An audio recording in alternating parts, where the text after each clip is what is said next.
6:04, Talk 107.3 FM, WBRP. Mornings with Brian Haldane off and running. Brian here with you. John LaBeouf producing. We're starting you off at 56 degrees on a very, very, very foggy morning in downtown Baton Rouge. We got a big show lined up for you today. This hour, attorney Franz Borghardt going to be in. We're going to be talking about murder as an act of terrorism. Yep, we're talking about Luigi Mangione once again, and this is a different charge been added, murder as an act of terrorism. We'll get into that with Franz a little bit later on. I'll give you the rest of the rundown later as well. Right now, though, let's start off with top stories and trending.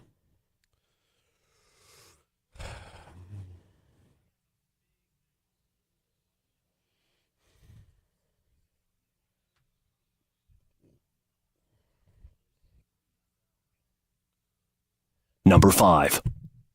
Earlier in the week, we told you that we have the first confirmed case of the year of bird flu in Louisiana. Well, we got some more on that. The State's Department of Health announced that this confirmed case, human case of bird flu, the person is from southwestern Louisiana. They are currently in the hospital. Here's the other part of this. That person is one of only 60 cases from around the country as of this month. Of the 60 confirmed virus cases in humans, none of them have involved human-to-human transmission. Number 4. A settlement agreement has received preliminary approval in a class action lawsuit over an I-12 median wall, that may have worsened flooding in East Baton Rouge and Livingston parishes during the 2016 flood. Lawsuit was filed in January of 2017 by a group of plaintiffs that includes the city of Denham Springs and Walker. The defendants named in the lawsuit include the Department of Transportation and Development and a handful of construction and engineering firms.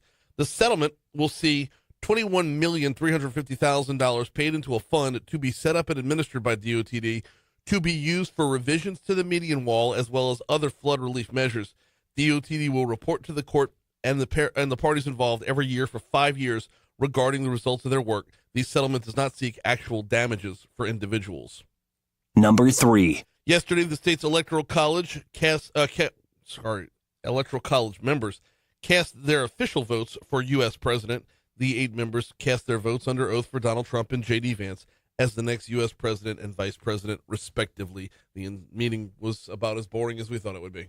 Number 2. Except that a couple of them apparently called him DJ Vance instead of J.D. Vance. I saw Piper Hutchinson tweet that. So got the VP on the ones and twos, apparently.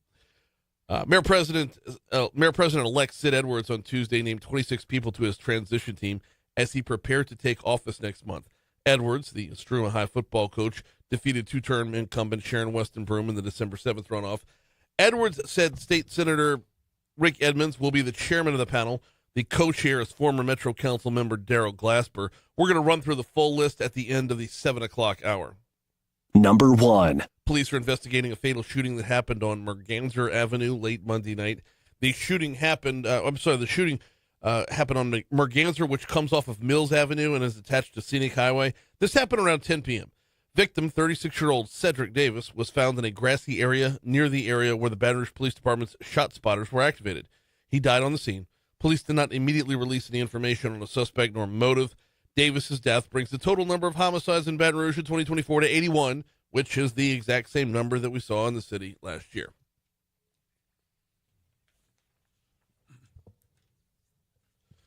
So now we have to pitch a shutout to tie last year. Yeah? Yesterday we were trying to beat it by 1. No. What's going on, John? Well, add a murder charge of terrorism for Luigi Mangione, the man accused of murdering United Healthcare CEO Brian Thompson. Yep, we're going to talk about this a lot with Franz in about 20 minutes from right now. Less than 20 minutes from right now, about 15 minutes from right now. We're going to domestic terrorism. We're going to be unpacking a lot. So I'm looking forward to getting into it. Absolutely, me too. In other news, Donald Trump's pledge to end daylight saving time continues to grow in popularity online. I am shocked with how many people are actually talking about this. Yeah. I mean, you're either for it or you're a moron. No, I'm just kidding. You're either for it or against it. And I don't see where there's room for discussion within. No. It's the same talking points since we lived in agrarian times. Right. I'm all for it. Can't wait to see where this goes Same. either. In other news, the grand opening of the Billy Cannon exhibit at the Capitol Park Museum took place Tuesday evening, highlighting his whole life From his football career to his life working in Angola. Yeah. I was out there for it. Huge turnout. Ran into Lieutenant Governor Billy Nungesser, who's going to be on with us tomorrow morning. Saw him. In fact, I got back downstairs after seeing the exhibit, and while we're in the lobby waiting for the opening remarks from Bunny Cannon, I walk right up and, oh, look, he's just standing there right next to me. So, no, I saw a lot of people out there. It was a really well-attended event, a very fantastic event. And I can tell you, the exhibit itself, top-notch. Top-notch. They did this one right. They did this really, really good. So, shout out to the Capitol Park Museum and our whole state museum system because this was done well. Impressive. We're coming up on 6:11 at Talk 107.3 FM. We're due up for our first break in just a minute. Before we take that break, though, hey, got your lunch plans yet? If you don't have your lunch plans in just yet, I got a recommendation for you. That would be P.F. Chang's. Look, P.F. Chang's, you'll find them over in Town Center. Look for the giant golden horse, right? One of my favorite things about P.F. Chang's is no matter what I've ordered, I've yet to find something that I haven't liked. Whether you're talking about the Mongolian beef, which happens to be my favorite, whether you're talking about the orange chicken, the honey chicken, whether you're talking about the golden feast, whether you're talking about the lettuce wraps, which are an absolute staple, or on a cold day, it's not cold today, but maybe tomorrow, the hot and sour or egg drop soup. I mean, it's all fantastic. Traditional Chinese dishes, Asian-inspired flair, fantastic ambiance, a wonderful lunch, an even better place to make some memories for dinner. It's P.F. Chang's. You'll find them in Town Center. Look for the golden horse. Quick break, come back. LSU men and women's basketball. We're at it last night. We'll talk about it next.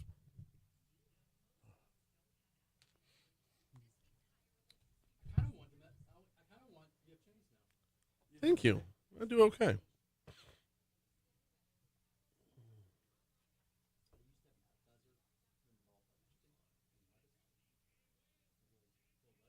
The lettuce wraps.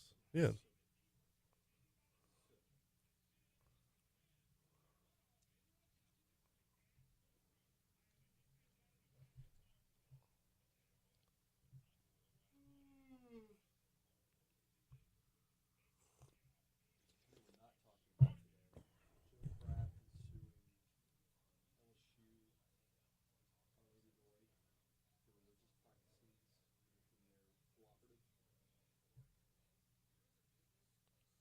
Really?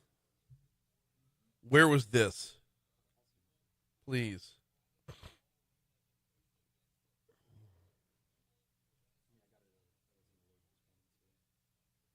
Boy,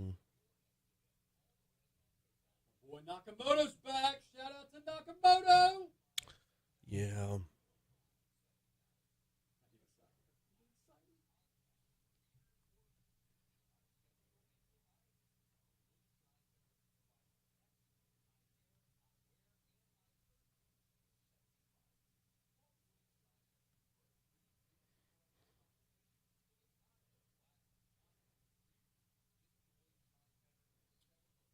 The former head of LSU Student Health Center says, the university deal giving the Our Lady of the Lake Health System control of the facility has led to religion-based decisions regarding student health care. What does that mean?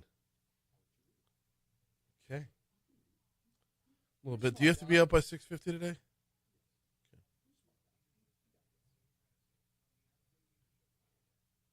so behind Christmas.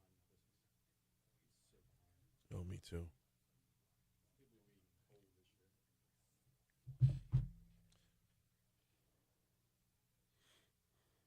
What would be the modern version of coal? Coal. AA batteries? Here, I got you some batteries. Based on the other presents, a lot of batteries may be needed.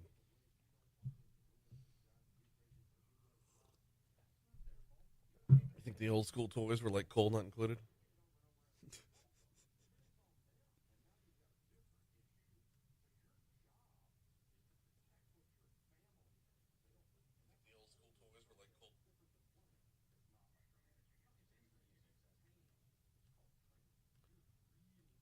I hate this time of year when basically everybody's annuals have been met and we have so many promos instead of commercials. It's you hear Dave Ramsey a million times and Moon Griffon a million times, and within this show, there are no promos for me because there's no sense in promo in my show within my show. But I just wear the. You do a Franz promo. I'm more than happy to do that. I think Franz is over promoted. Too much Franz.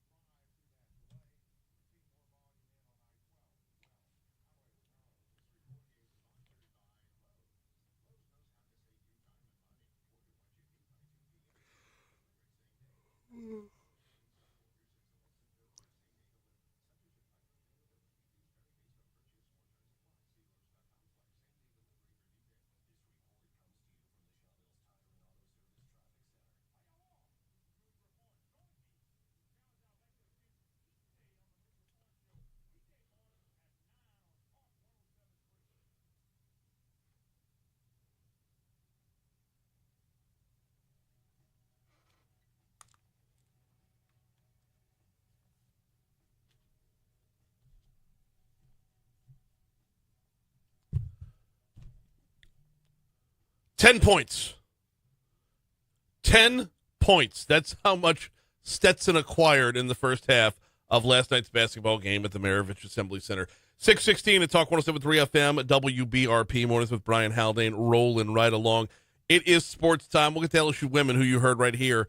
We'll get to them in just a minute. They were playing up in Connecticut last night, but let's start on the men's side. It was 99-53. Your LSU Tigers beat the Stetson Hatters last night, and it wasn't that close. Your score at halftime was 47-10. 47-10. Ridiculous. On LSU side, it was a combination of really hot shooting from the floor, really hot three-point shooting, and mixing in a short little alley-oop on a number of different occasions. I tell you what, let's go ahead and start with this. LSU was led in scoring by both Victorious Miller and Cam Carter. In fact, early on, LSU had got up to a 15-0 lead before Stetson was even on the board. Here's how it sounded when Cam Carter hit a three-pointer to make it 13-0. For the Pikeville Bears, here's Carter, deep shot right corner on the inbounds, and Carter trying to make up for Saturday's performance already now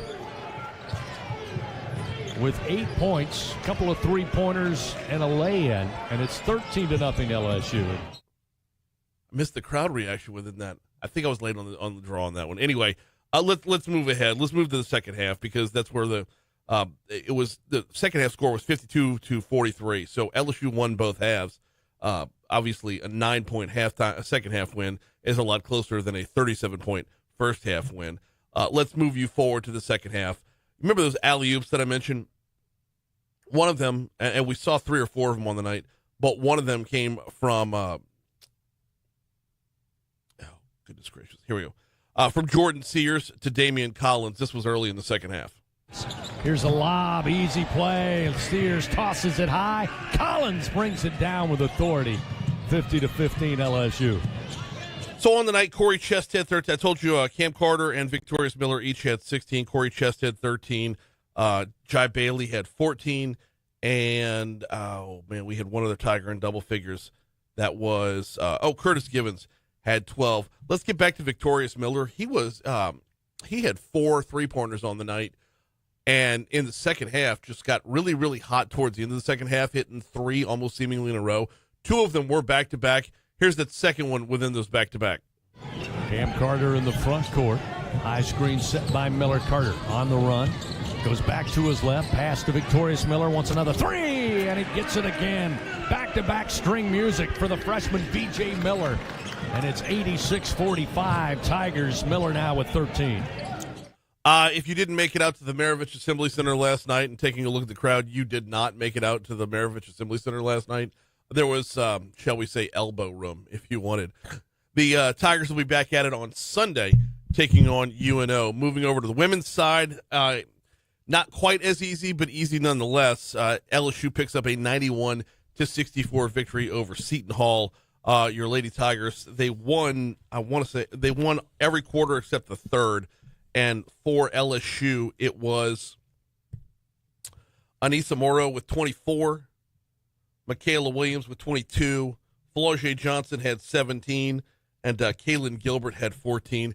They're just putting out they've really got some good chemistry going on LSU women's basketball team right now. They are now 13-0 and number 5 in the country. Of course, your home for LSU women's basketball is right here on Talk 107.3 FM. We're coming up on 6:20, which means we need to get caught up with the Fox Business Report. Coming back, we got attorney Franz Borghardt in for Legally Served. That's headed up next.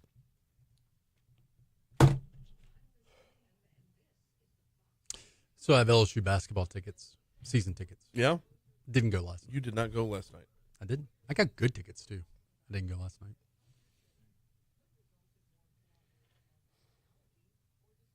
Get the parking pass, too. Get the You park said you don't want to talk about this? No, I just sent it to you.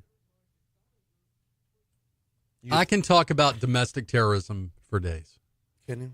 What's hot on court TV right now? Domestic terrorism. It's a Luigi time. Normally, what do you think of when you think of domestic terrorism? Like bombings, right? Yeah, like a Timothy McVeigh. Like large-scale bombings, Yeah. large-scale shootings, massacres. Yeah. Like,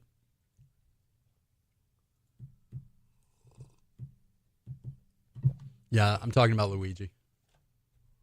Okay. What's the guy's last name? Mangione. Mangione. It's like a baseball player's name.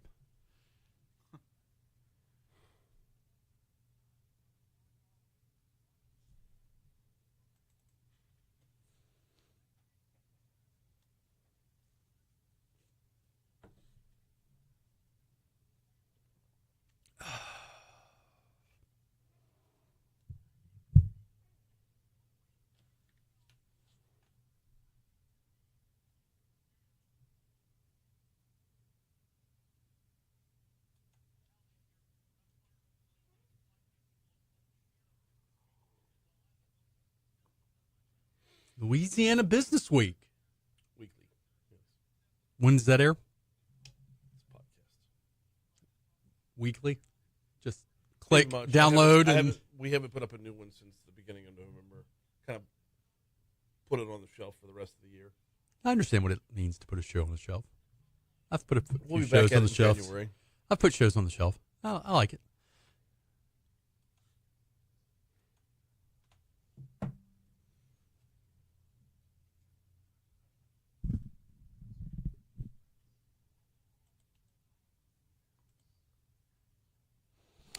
So the Navy gave Tom Cruise a Distinguished Citizen Service Award.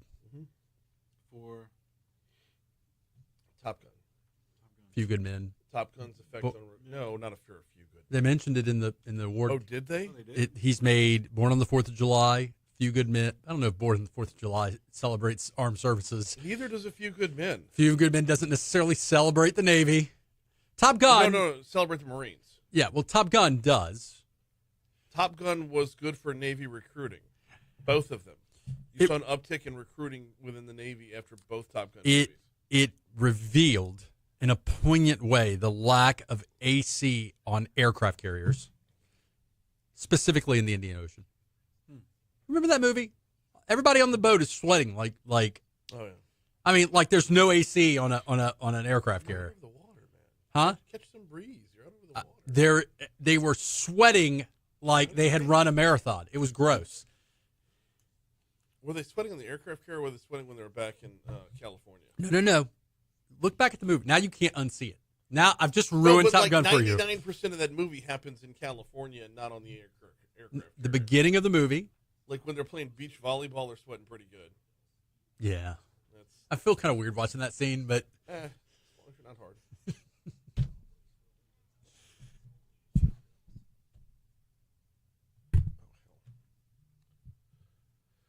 All right, our big problem is up on the interstate right now. Our big problem is on I-10 westbound. If you're headed 10 westbound through Baton Rouge, you are going to find delays starting. The delays start just before the University Lakes. I shouldn't say that. The delays start either on 12 or on 10 before you get to the 10-12 merge. The delays will end around the University Lakes. It is stop and go at best. This is due to an earlier accident, and it is slowing things down to a crawl.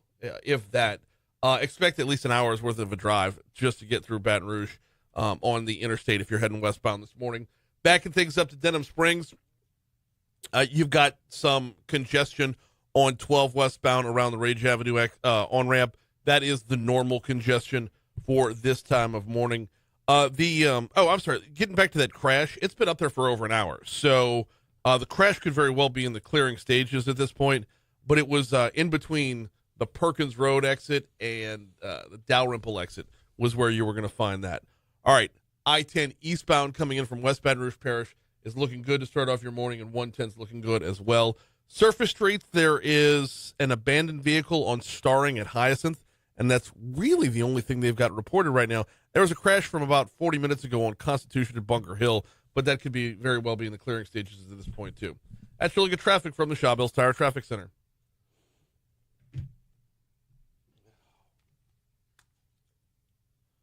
Keep the music going underneath me.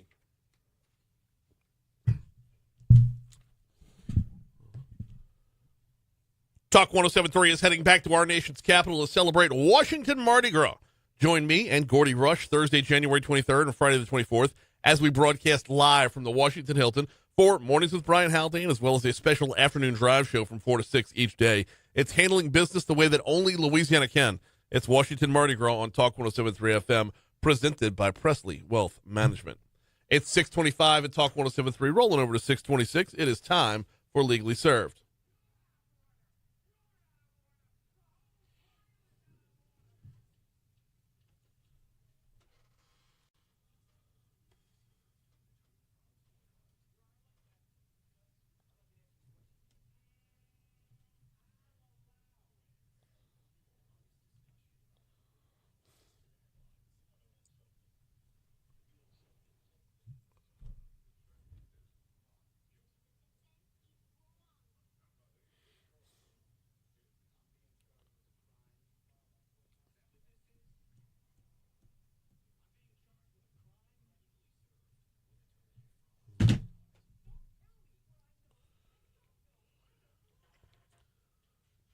What's happening, Franz? Greetings unto this house. Merry Christmas. Merry Christmas. I brought a little Borkmason This morning. Man. Thank you so much. Brian, the cast, the characters, all getting Yetis. Yeah. All getting Borghardt Law Firm Yetis. The Borghardt. I've got one for Alondra. It's downstairs. Okay. It's a special Yeti, though. It's got the Allegedly. Yeah. on the back of it. Written right on the back. I like that. It's the black. It's the black. Very sleek look. Very clean. Very black and It's almost silver. like I got a real law firm or something. That's yeah. Very Some much guys appreciated. would have gotten you a Stanley. I go Yeti. At what? I mean, isn't a Stanley? I mean, that's more expensive though, right? Yeah. Those things are like ridiculous. It's a cup. I don't know. You're gonna get me off on a tangent about You Stanleys. get angry about the Stanleys. I do because look, the Yeti does just fine. I put ice in a Yeti; it's still there the next day. I don't like the shape Beyond of that, it's Stanleys. gross. I don't like the shape No. of a Stanley. It's almost un-American. Well, Speaking of American, yeah. domestic terrorism. Let's talk about it. So our boy Luigi in New York was indicted for first-degree murder for the killing of a healthcare CEO. Yeah, 50-year-old Brian Thompson from United Healthcare. Yeah. And the prosecution is using a provision of first-degree murder, saying essentially they can prove domestic terrorism. Yes. What's that about? Yeah, well, that's what you're here to explain. So when you think of domestic terrorism, what do you normally think of? I normally think of something that causes panic on a mass scale, something like Timothy McVeigh, Oklahoma City bombing, that sort A of marathon bombing? Marathon bombing would be a good one. Anything that takes a public place or a group of people. It's done by a U.S. citizen against U.S. citizens, or it's done by a citizen of a country against citizens of their own country. There's generally a religious, political, some kind of agenda at play. It doesn't have to be a good agenda. Right. It can be a thin agenda. You know, how would we know an agenda? Maybe we have to look at a manifesto. And I know Brian's opinion is, if you write the manifesto on a toilet paper, is it really a manifesto? It's not. I mean, I get it. It's not scribbled notes at that point. Yeah. It's stream of consciousness. Yeah. So he killed one person, not to diminish the cold-blooded nature of what he did. Right. Point blank range, 3D printed firearm with a silencer. Yes. Point blank range in public. domestic terrorism. Yeah. Now, New York, just to remind all the kids out there, New York is a non-death penalty state. Yes. Whereas you can pursue death penalty in federal capital cases, which it doesn't happen often. Charging someone with first-degree murder in New York is more of a parole life in prison leverage. Yeah. Now, if in fact the prosecutors thought it was domestic terrorism, okay. It just makes the case harder, right? You got to prove something that is not apparent on its face. Right. Yes, that is correct. Now, however, I think there's room to make the argument. So, tell you what, let's break for news, traffic, weather. When we come back, that's where we're going to pick it up. Harder to prove, yes, but if there's a case to be proven here, shouldn't we go after it? He's attorney Franz Borghardt. We do legally served at this time every week. We will continue next. Galen writes, a big component of terrorism for me is indiscriminate killing. That would not be the case in this case. No. To me, It was targeted. it was targeted, yes, but it was a message sent to an entire group of people for the reason behind it. To all companies, not Yes. just that one. Right. All companies, all the 1%ers, all the CEOs. Yes, that was the message sent. It'd be easier if he would have walked into the corporate office and set off a bomb. That would be an easier legal determination. That would be clearly an act of domestic terrorism against a group of people.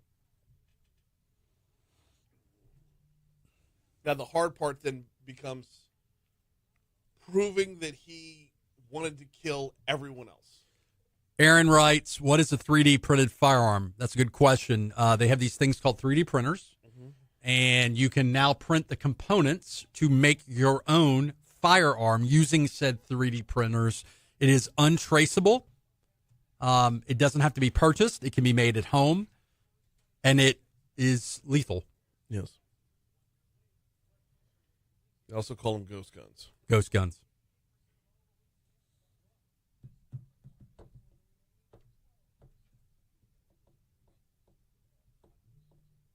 I need a 3D printer. Print Yetis. At that point, you just print Stanleys, right? Yeah. Isn't there a new one out Are now? you trying to that's say more- that Yetis are like the GoBots of the mug No, world? that's Arctic. Arctic.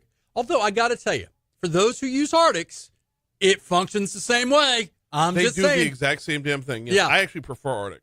I mean, once you put like a spray like cover on it, Mm-hmm. which I have some. Can I be vulnerable for a minute? I got some Arctic faux mugs. They're not faux, though. That's my point. And like the only with the Yeti, the top to me the top fits better, but The magnet. the open and close lid. So did I just squeal on myself that some people that I care about get Yetis and that some people I care about get Arctics? Like Rocco. Possibly. Rocco. Shout out to my boy Rocco. He gets a Yeti. Rocco will be in on Friday. Rocco. Jeff Landry, he gets an Arctic. Governor Landry, he gets an Arctic. Oh man, did you see on Twitter yesterday? Like they're going after Jeff Landry for, he was in a Vegas hotel suite, standing behind a bar, mixing a drink or something, and like this was the huge ass sin. Like, oh my god! Well, I'm not one. Look at him. I'm He's not one to wearing- throw stones at people who drink, but He went to Vegas. Oh my god! was Grown-ass man. this where he was as governor or like I don't know. could have been on vacay? He didn't get Who vacay. gives a shit? You know what? I'm going to air with you on this one. You know, I'm not a big Jeff Landry fan, but I really don't care. Now, if we were in a natural disaster, like we're talking about a Hurricane Katrina kind of thing, and he's in Vegas like blowing dice and throwing, I'd be like, what the F, dude? I don't even know if Dice is performing in Vegas anymore. Sorry. You just dated yourself there. Rickety dickety dock. Best comedy show you ever saw in person? Did you ever see Dice? No, I've never seen Dice. I in hear person. Seinfeld is a good in-person live. Chappelle. Best comedy show I've ever seen live was at the Orpheum Theater in New Orleans. It was in this order: Lewis Black, Mitch Hedberg, Dave Attell on the same ticket. That's a good ticket. Like, Mitch Hedberg and David Tell were so funny you forgot Louis Black even performed. And Louis Black was knock you down funny. So Louis Black is one of my favorite, like his cadence and the way he delivers jokes. He just screams his punchlines. Yeah. Who was the guy who was the guy in the 70s and 80s that used to scream? He was in a Rodney Dangerfield Back to School movie. He was the professor. Sam Kinison. Yes. He's another one I like. Yeah. But like, I had never heard of Mitch Hedberg, and he clearly had this cult following at the time. So, but like, that was my first introduction to him, and it was meant to be like a double billed show between Black and Attell, and they just squeezed Hedberg in the middle of them, and he just brought the effing house down. I bet that was an affordable ticket too. And yeah, it was. I don't remember how much it was, but Penn and Teller. I don't know if that counts as a comedy show. I mean, Penn and Teller. Comedy and magic. That was one of my favorites. But David Tell was so funny, you forgot everything he said. If you've ever laughed so hard that you're like cramped and crying. Yeah. And he already moved on. Yes. You're still, yeah. You're just trying. You're just doing your best to keep up. Bob Saget was very good. Bob Saget is a very good live show. Yeah. Jay Moore. Jay Moore is another one. We saw him in New Orleans. I'm trying to think. I haven't really seen a whole lot more. Christy just texted Bob Saget was pretty good. Bob Saget was very good. So Chappelle collects the cell phones during the show, right? Doesn't he put them in the bags? Yeah. I don't know. There's a lot of the bands that do that too. I don't know. I don't know if I completely agree with it, but I guess they don't want their material being leaked. I get it, but.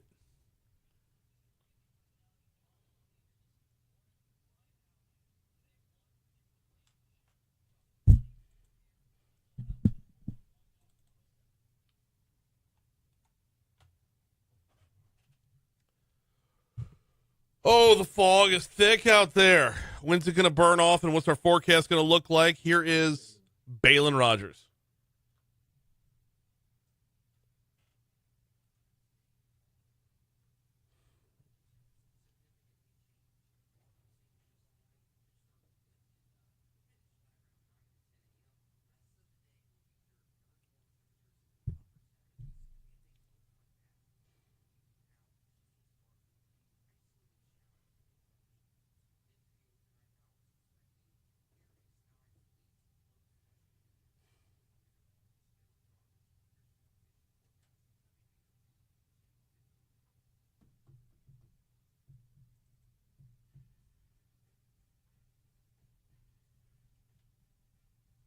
A lot of West Coast today. I don't know, man. I'm just kind of in that mood, Might do Here Comes a Hot Stepper next. Rolling up on 638 at Talk 107.3 FM, WBRP, Mornings with Brian Haldane. Continuing right now, we've got attorney Franz Borghardt for a little Legally Served. Talking about murder as an act of terrorism. That's what Luigi has been charged with to go on top of his first degree and second degree murder. Now murder as an act of terrorism. Is it just leverage? Because a lot of commentators think it's, hey, we're going to charge him with the top thing we can charge him with in order to leverage some kind of deal. I don't know that this guy ever pleads to anything. I don't think he thinks he did anything wrong. It's like that scene from Time to Kill. Yeah, I'm glad he's dead. I hope he burns in hell. Okay, but now when you get into the why you're glad he's dead. Well, it's the motive piece, right? Right. So, but here's where it gets tricky. And I love the charge because I believe the path should be walked. I believe the path should be walked to determine if was the CEO of United Healthcare the only intended victim, or was this a message as part of the manifesto? Was this a message to all of the one percenters, to all of those who have to make not just the one percenters, but like CEOs who sit on high and have a golden parachute and they get paid on their way out the door to do nothing? So what we don't know is, in cases like this, we know a lot, and then there are details that are probably very important that we haven't yet gotten yet. Right. Was it a part of a bigger plot? Was he intending to kill other people? Okay, there was a whole lot on the very beginning and end of this that made it seem like it was. For example, he had a YouTube video that had like a countdown to his own arrest. Yeah. Which, and by the time you see this, I'll be arrested. And in the little picture for his avatar on YouTube, he's holding a Happy Meal, and he got arrested at a McDonald's, making it seem like, oh, this was all part of the plan. And then there was something else about how on 12/12 something was supposed to happen. Like there was going to be a coordinated effort, but nothing happened. Right. But like, if you're about to get arrested, McDonald's, really? I'm going Chick-fil-A. Sorry, P.F. Chang's. That's no. Do not go to P.F. Chang's to get arrested. Just saying. Because then you don't get to enjoy the rest of your as meal. a last meal, like before freedom. I'm not saying. That. All right. So point is, there may be more to this that we don't know. The motive. Okay. First of all, common misconception. Motive. You don't need to prove motive to convict someone of a crime. Right. Motive helps though because jurors, citizens want to know why'd you do this thing. Now, motive's not really hard on this one, right? We want to know why this guy in particular. But if someone caps a big CEO, like generally, wait, no, but finish I'm that not thought, saying though, I'm not can't saying get to the end of it though. I'm not saying like it's okay. I'm saying if someone is fed up, John Q, fed up with Big Pharma. John Q is a good example. Yeah, like just hits a breaking point. I don't know that that's a domestic act of terrorism. It may just be a violent criminal act.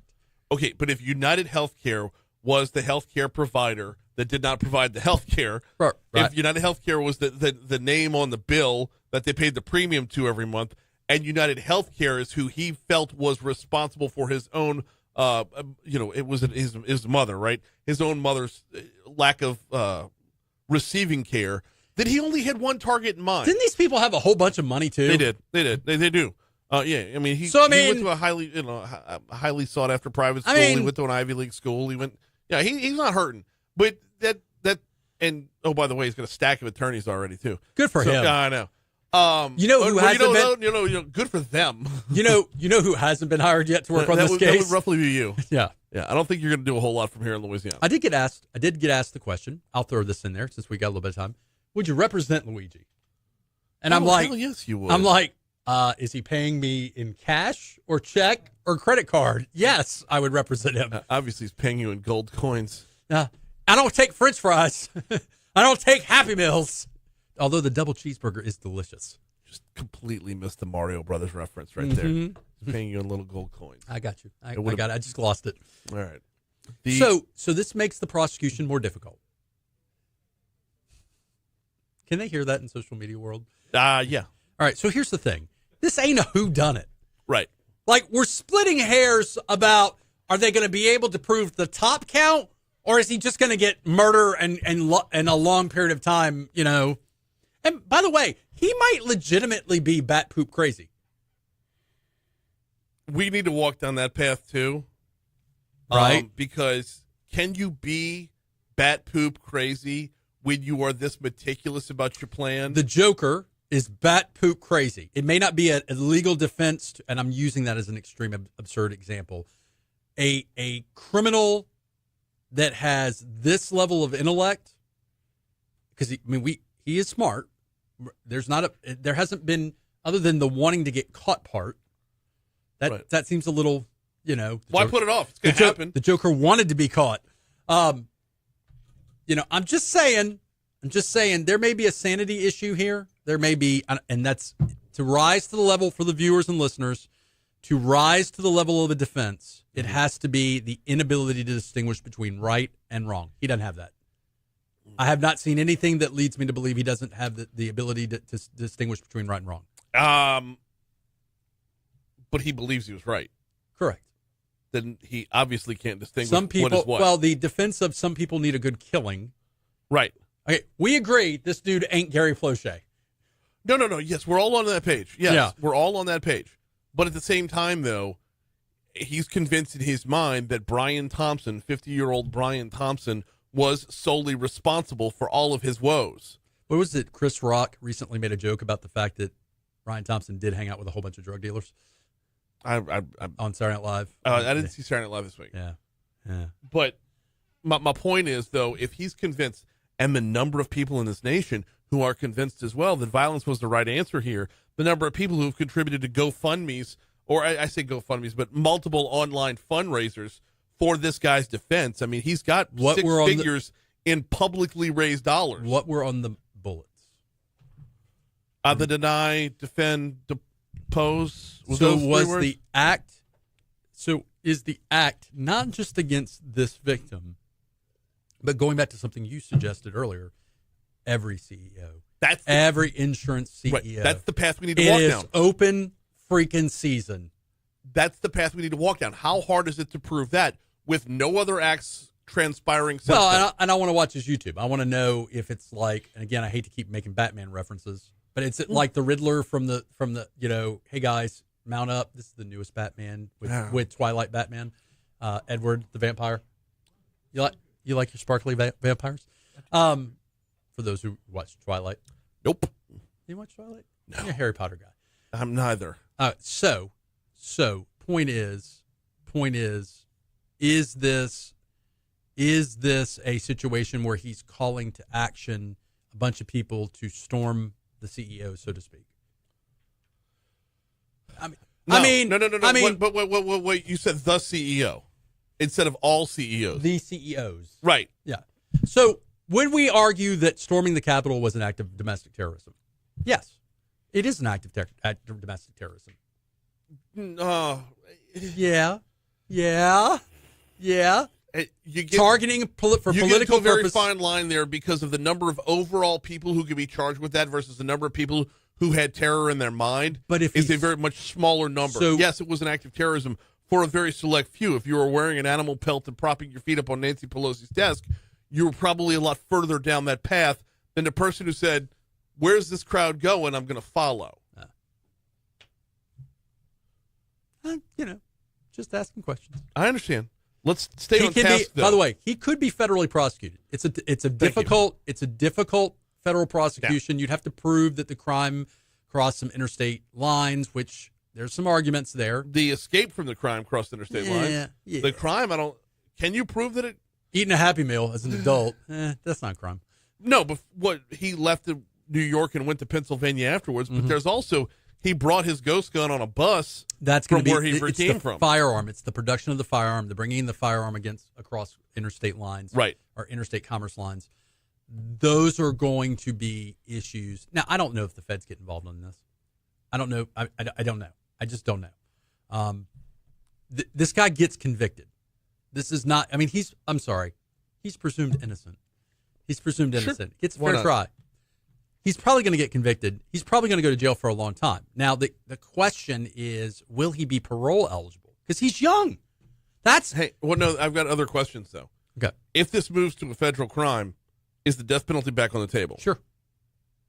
Yes. Then to me, it's worth pursuing. Now, follow-up question.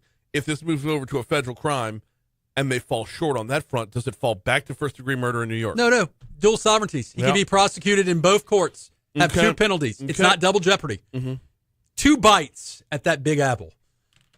2 bites. So there's this belief that you can't be prosecuted federally in state court for the same crime. Oh, no, you can.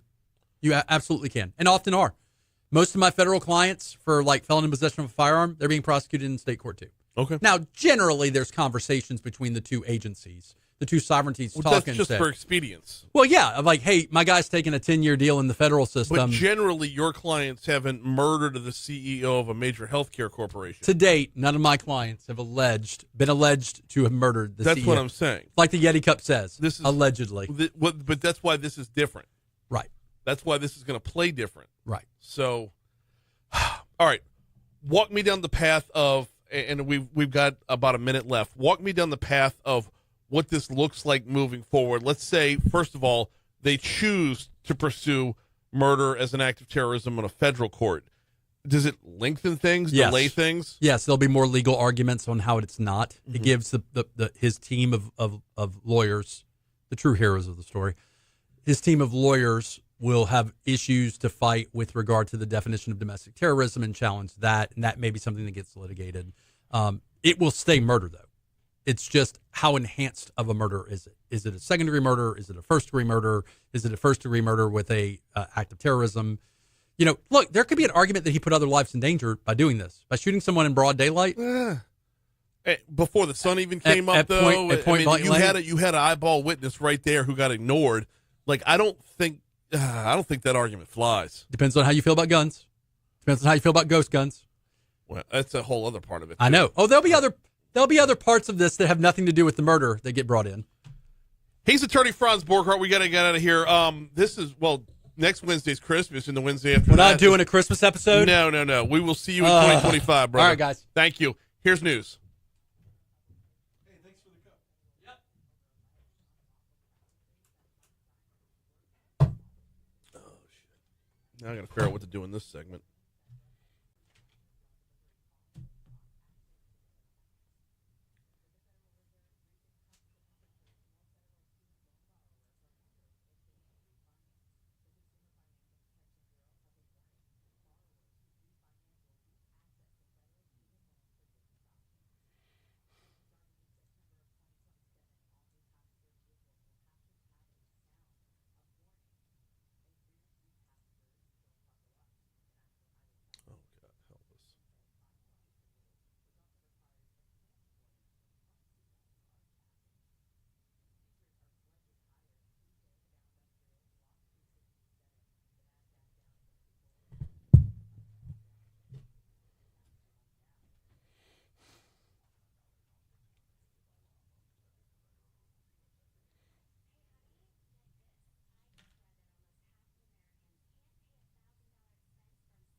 Mother.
Hey.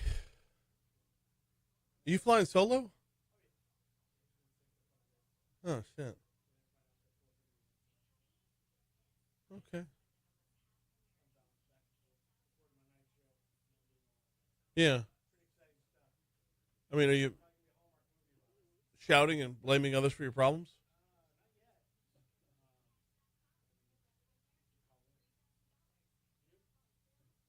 The same.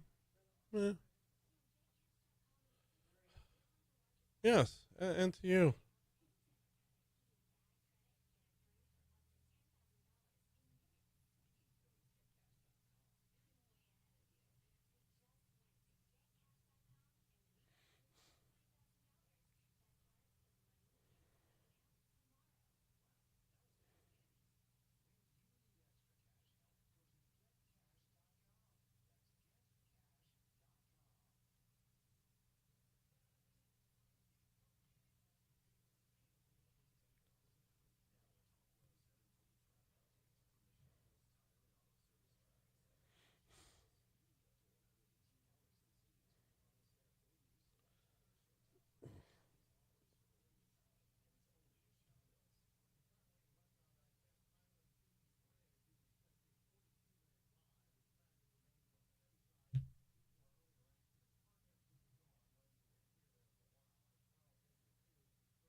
I don't need to know when they go live. Thank you.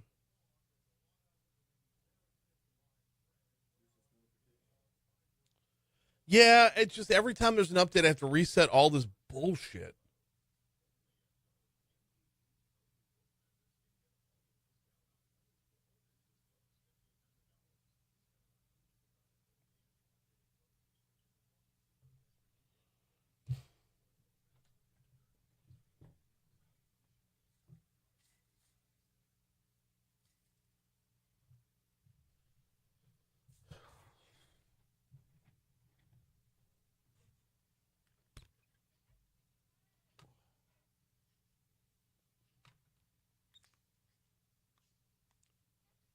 Keep it going.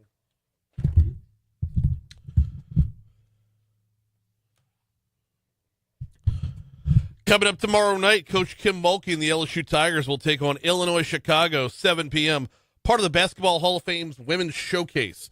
You can hear the Tigers all season long on your home for LSU women's basketball.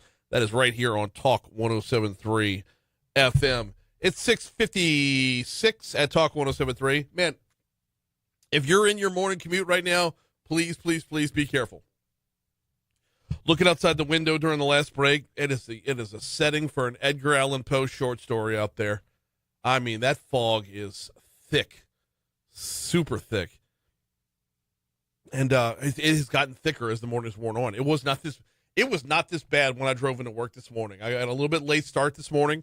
I was out of my house by 4:45 and to the office by 5 o'clock. And when I got here, when I left the house, there was fog out in Sherwood. But as I made my way towards downtown, we were good to go. We were good to go. Like, I pulled in the parking lot here in Guarantee, and there was no fog. Come down an hour later to let Franz in the building, and it's like, wow, look at that.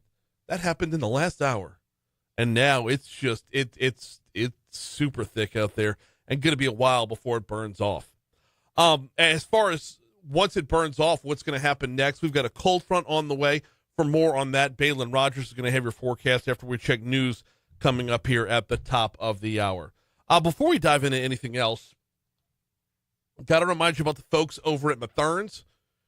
Check them out online at Mathern's.com. And I'm going to tell you to download the Mathern's Rewards app because you can earn cash towards more groceries every time you shop. I was producing the men's basketball game last night for LSU Sports Radio, which, of course, meant swinging by Mathern's on my way in. Grab myself a little poke bowl. Not bad. I'll roll with that. They do, you don't normally brag on grocery store sushi or grocery store poke, but had a lot of tuna, had a lot of the crab meat on top. Sticky rice was good to go, so you could eat the whole thing with chopsticks. Well done, Mathern's. Grab that and a bottle of sparkling water, and I was good to go. So if you're swinging by for a meal, downtown on 3rd Street or in the Nicholson Gateway Shopping Center, they got you covered. If you need to knock out the grocery list, they got you covered. If you're in charge of food for your Christmas party or for New Year's Eve, for that matter, they've got you covered there as well. Catering trays are available in person on the website or on the app. It's Mathern's. We've got ABC News coming up in just a couple minutes from right now. About a minute and a half. So not really enough time for us to dive into anything super huge here. I do want to follow up on a press release from earlier in the week. We did this news story yesterday. Louisiana's Department of Education, the 2024 Fall Reading Report is showing more progress for Louisiana students. Sustained progress among the youngest learners, specifically K through 3 students, improved their reading proficiency by 2.3 percentage points on a literacy screener given at the beginning of this school year. Student cohort data also showed a 9.3 percentage point increase, with 2023's kindergarten class growing by 20.4 points in 2024 as first graders. It's just something we talk about on a regular basis, specifically when we talk about either the Steve Carter Literacy Program or yesterday when we had Chris Meyer from the Baton Rouge Area Foundation in studio talk about a lot of the work that they're doing. And one of the questions I asked Chris is, like, of all the efforts that we're seeing out there right now, how many of them are going to have to be long-term versus just making up the gap that's out there? And I think what we're seeing with numbers like this, with the reading scores improving, it could very well be that a program like the Steve Carter program, you might not need it for a whole lot of people on a long-term basis, because if kids are going into kindergarten learning how to, or no, already with improved reading scores, that's going to diminish the number of people that are in demand for the other program. One of the many things we'll be keeping an eye on heading into the new year. Right now, we got to head into hour 2. Here's news.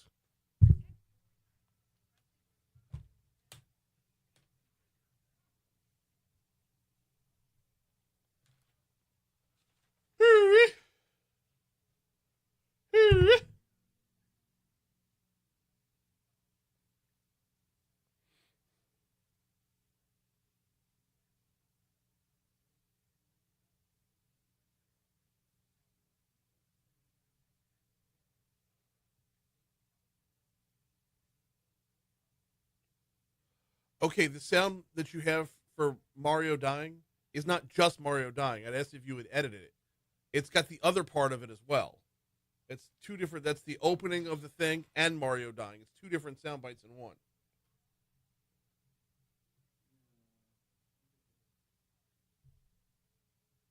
Just him dying is just boop, boop, boop, boop, boop, boop, boop, boop.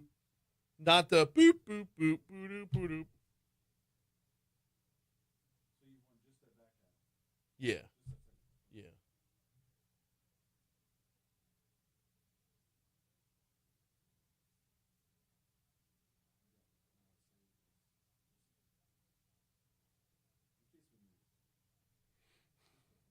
Mm-hmm.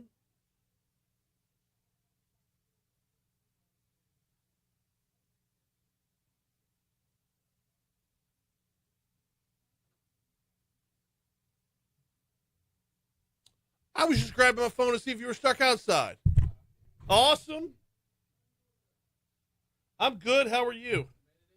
Yes, sir. Thank you again for that quick little video. We're putting a lot in the. It's a big celebration. Flynn's taking it pretty seriously, so we're gonna surprise him with as many. Got a whole bunch of country music people, a whole bunch of sports people, and they're like, "Brian, find everybody you can in politics." I'm like, "I'm on it." I don't know what the finished product's going to look like. I just know what I was asked to go get. So.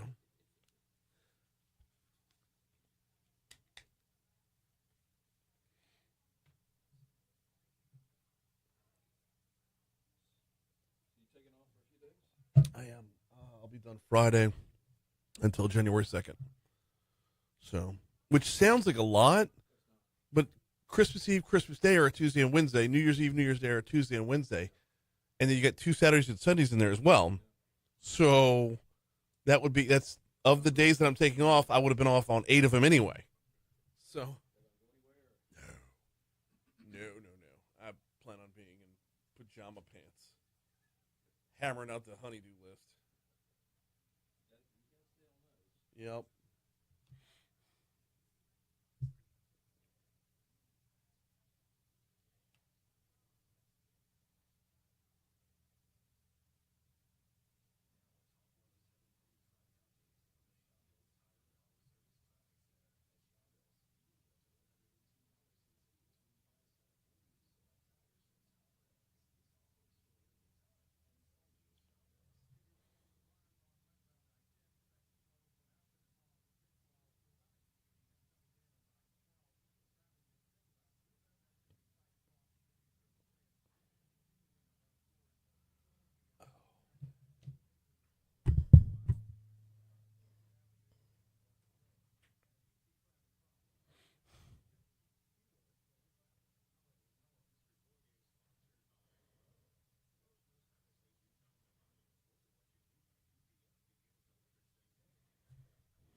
7:05, Talk 107.3 FM, WBRP, Mornings with Brian Haldane, rolling right along. Hour 2 coming your way right now. Busy hour this hour. We've got Insurance Commissioner Tim Temple in with us in our next segment. We got Congressman Garret Graves. The segment after that, a little DC Current presented by LABI. That's all on the way later on this hour. We start off, though, with top stories and trending.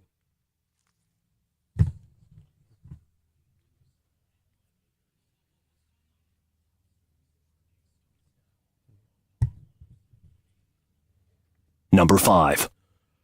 Number 5 actually takes us back to our weather report right there. The fog is serious up there, y'all. Was talking about it at the end of last hour. We're bringing it back up again as as part of our top stories and trending to start off this hour. It is out there, going to be there probably till about 9 or 10 o'clock before it really starts to burn off.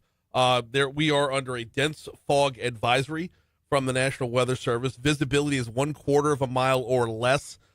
Portions of southeast Louisiana and southern Mississippi are all listed in this. Basically, if you're outside, you already know if you're listed in this. The dense fog advisory is in effect until 10 a.m. And the low visibility is going to make driving conditions horrible. A lot of you are already in it out there, so please, please, please be very, very careful. Number 4. A settlement agreement has received preliminary approval in a class action lawsuit over an I-10 median wall that may have worsened flooding in East Baton Rouge and Livingston parishes back in 2016. The lawsuit was filed in January of 2017 by a group of plaintiffs that includes the cities of Denham Springs and Walker. The defendants named in the lawsuit include DOTD and a handful of construction and engineering firms. The settlement is going to see $21,350,000 put into a fund to be set up and administered by DOTD to be used for revisions to that median wall, as well as other flood relief measures. If you're curious how DOTD is both the defendant and the recipient of the settlement, well, at the end of the day, no actual individual damages were sought. Number 3. Yesterday's Electoral College meeting went as planned. Nothing out of the ordinary to report here. The state's Electoral College members cast their official votes for U.S. President and Vice President. All 8 members swore in their oath and then voted for Donald Trump and J.D. Vance. Number 2. Mayor President-elect Sid Edwards has his transition team all set and ready to go. 26 people named in the transition team as he prepares to take office next month. Edwards, who of course defeated Sharon Weston Broom in the December 7th runoff, had already put State Senator Rick Edmonds as the chairman of the panel. Co-chair is former Metro Council member Darrell Glasper. We're going to run through the full list of who he added coming up at the end of this hour. Number 1. Police are investigating a fatal shooting that happened on Merganser Avenue late Monday night. So this comes off of Mills Avenue. It's attached to Scenic Highway. It happened around 10 p.m. last night. The victim, 36-year-old Cedric Davis, was found in a grassy area near the area where the Baton Rouge Police Department's shot spotters were activated. He died on the scene. Police did not immediately release any kind of information on a suspect nor motive. Davis's death brings the total number of homicides within the city limits of Baton Rouge this year to 81. That ties last year. So unless we want to have a worse year than last year, got to pitch a shutout for the last 2 weeks.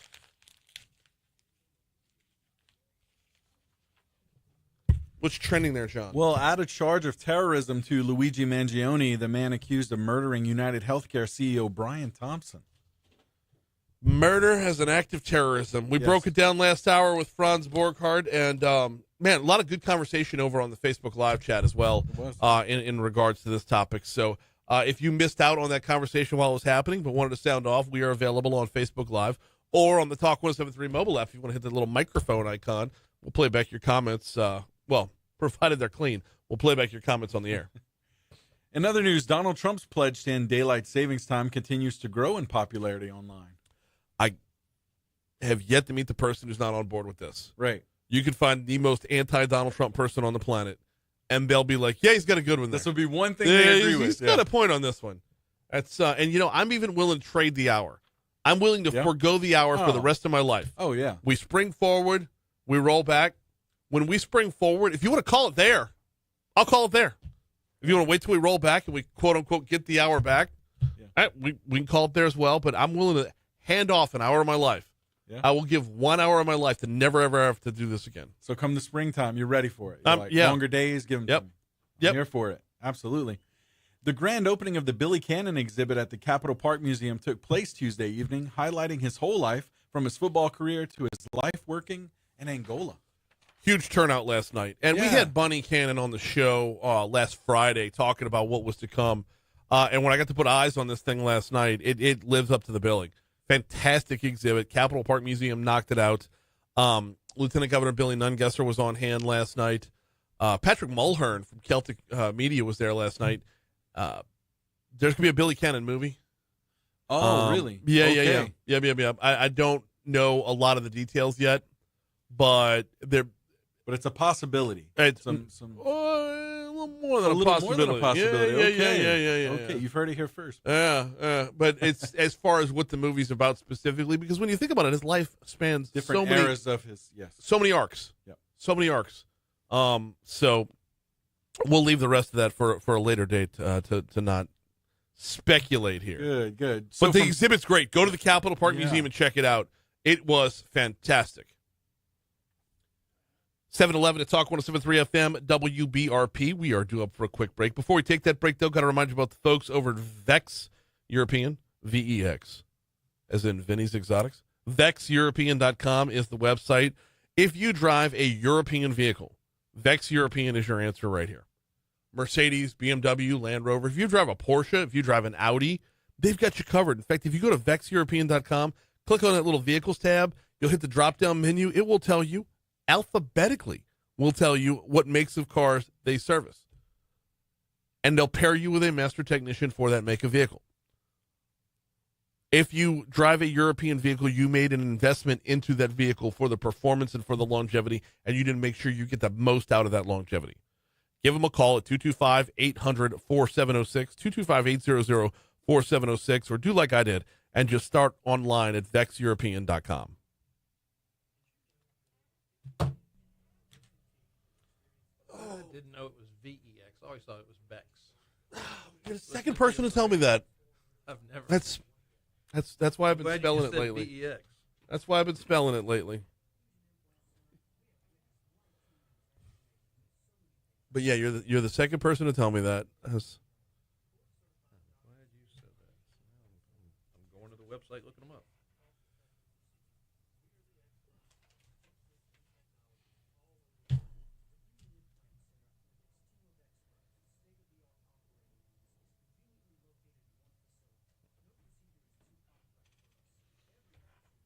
May have a new customer just because I'm sitting here. Go for it. And no, let Vinny know I sent you. It's not gonna get you anything, but better service. Yeah. You're gonna get great service either way. But no, my car is 16 years old. And it's still got that giddy up and go. I've got an old 1985. Okay. Mercedes convertible. Okay. I've had for a long time, and so I just need. He is so your answer. That is exactly like in. So yeah, mine is a 06 or 07 Mercedes. We ended up in when we bought Carrie her car last year, we borrowed money to buy it, and the car that we bought her, not her fault, she took it in for an oil change and they never refilled the oil. And 3,000 miles later, it was like 2,500 miles later, the car dies. We took it over to TRICARE Automotive, and they're like, there was no oil in there. And it's like, holy crap! And why would Carrie even think? She went and got it professionally done. So go back to the people that changed the oil, and they're like, no, we filled it with oil. You got a leak. And I'm like, it's parked under this carport every night. There is no oil stain in this carport. There's no way it's got a leak. So couldn't prove they did it.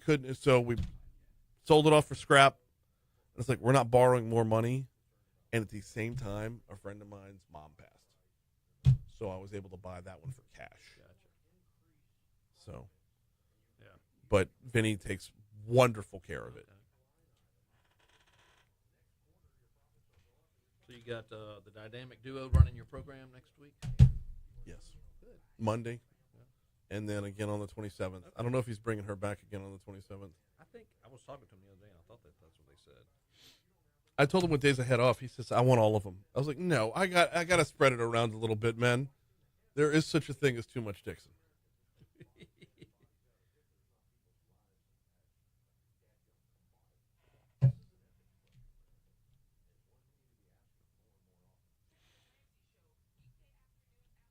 Yeah, it's a solid mix of just bring in legislators. Just make that the same people you talk to at work every day. Like it's going to be solid content, and then the rest of the time he's just making fun of me, which is fun. It's also solid content. That's good stuff. I know.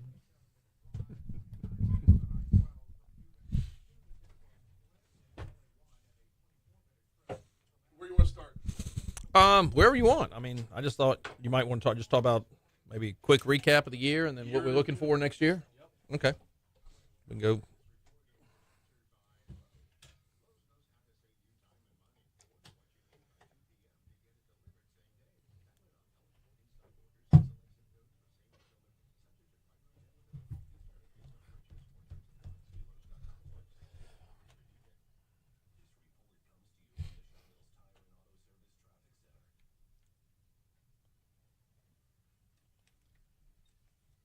Keep it going.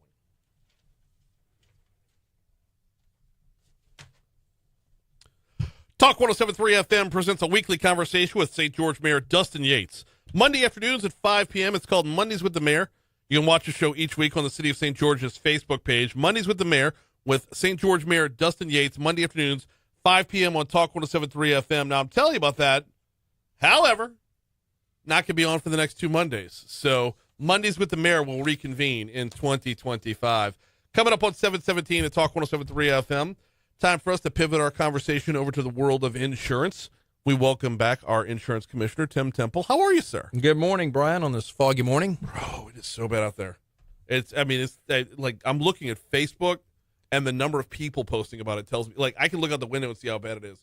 But the sheer number of people are like, it's awful. Yeah, just drive slow, take your time. It's we saw yesterday, there were some accidents on the causeway as a result of the fog. I think 11 people injured in 6 accidents. Yeah, 50 vehicles involved, so just take your time.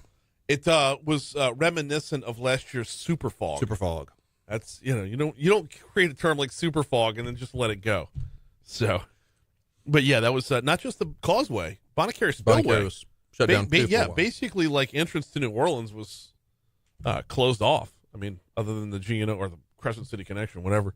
But yeah, Bonnet-Carré Spillway was just as bad as the causeway. All right, we've got a 2024 that was jam-packed for your office. I mean, as far as first years on the job are concerned, you've been running a marathon at a sprinter's pace. Yeah, 24 was busy, and it's not over. I've still got several events between now and end of the year to finish it up strong. But look, we came into the year January 8th with a loaded plate. We were tackling this insurance crisis that we've all been dealing with for years, and I think your listeners will agree that this is something that we don't want to just ease into. This is a crisis that is impacting everybody's pocketbooks, everybody's balance sheets, whether we're talking about your auto insurance or your property insurance. And so, we came into it roaring, and we got a lot of property reform done, which we've talked about a lot on this program. And we got some legal reform done, not as much as we wanted to, but we're going to come back again. We've been having the hearings at the Capitol. We just had one last week, and I believe we're going to have one in I believe it's mid-January. But we're continuing those discussions to talk about what do we need to do to truly bring about some auto reform, legal reform to our state, to us as citizens. And so I've got high expectations that we're going to come with a really good package. We're trying to get all the players involved and to the table and talk about things that are going to truly make it more affordable for us. We'll get into that the legal reform aspect in a little bit, because that's more looking ahead to 2025. Let's stick with the property reform, because I think so many hurdles were cleared this year, and you're at a point now after year one in your job where when you took on the job, it was an equal whole on either side. The property insurance crisis, the homeowners insurance crisis, and the car insurance crisis were equally taking chunks out of our wallets. property reform, we got a lot done. So let's recap what actually got done there. Yeah. So and I'll tell you this, Brian. The property reform that was done was, again, as your listeners know, it was designed to address head-on conditions, whether they were regulations or the legal environment of the state that made it difficult for companies to want to come and do business here. And so that's what we did. We tackled the 3-year rule. We tackled how companies file rate changes. We tackled it was called a Fair Claims Bill, which was designed to help consumers and insurance companies both understand what their obligations are. And I think that, if you understand what the insurance company's contract is with you, and they and they understand what it is with you, both parties are going to come out better. They're going to have a better outcome on that. So, and that ties in with something we started this year, and we're going to roll and expand next year. Is called Be Insurance Ready, and we're creating an education series, if you will. We're working on short clips, information, so that I want people to understand how insurance works. And yes. it's not a sexy industry. No, but I think the better that people understand how that industry works, the better outcome they're going to have when they have a claim. But what is sexy is disposable income. That is. And that's what we want. We want people, as I say all the time, I want you to keep more money in your pocket. Right. All right, let's go back one at a time through these. You mentioned 3-year rule rate changes and the Fair Claims Bill. Let's walk through them to just kind of give a full, since we're in the tutorial mode for next year, right? What is the 3-year rule and how did it change? Yeah. Quickly, the 3-year rule, Louisiana had a law, I think it's been on the books since the 90s, and it said that once an insurance company had offered a third renewal on your homeowner's insurance, they had to continue to offer you a renewal as long as they did business in the state of Louisiana. We're the only state that had that in the country, the only jurisdiction on the planet that I know of that told a company, after you've done business with them for 3 years in a row, you must continue to do business with them. And again, that is not free market. That's not. It doesn't promote free market. And insurance companies came and said, "Look, that's difficult, and we want companies to put their capital at risk in our state. And if all these other states don't have that law and we do, then that makes it either more expensive for them to do business or they just choose not to do business." So we were trying to knock down that hurdle. What we changed was that companies going forward, August 1st, any new policy written is not subject to that. So that if you're grandfathered in, if you will, so if you do still renew with your company, that's something. The other is that up to 5%, a company can non-renew up to 5% of their book of business that's subject to this rule. So we're going to slowly just wean, off this program that we've got. Okay. Under what circumstances would an insurance company not want to continue to renew? Because I feel like if you're not renewing, you're losing your own business. From the insurance company standpoint, is what would motivate them to cut ties? What would be so bad that they would do that? Well, one thing is that, if people don't maintain their home. Okay. Let's say you've got an older roof and they tell you, you need to put a roof on, but they can't take as much rate as they want to because you would just say, okay, we'll just raise the rate till they don't want to, you don't want to take their product anymore.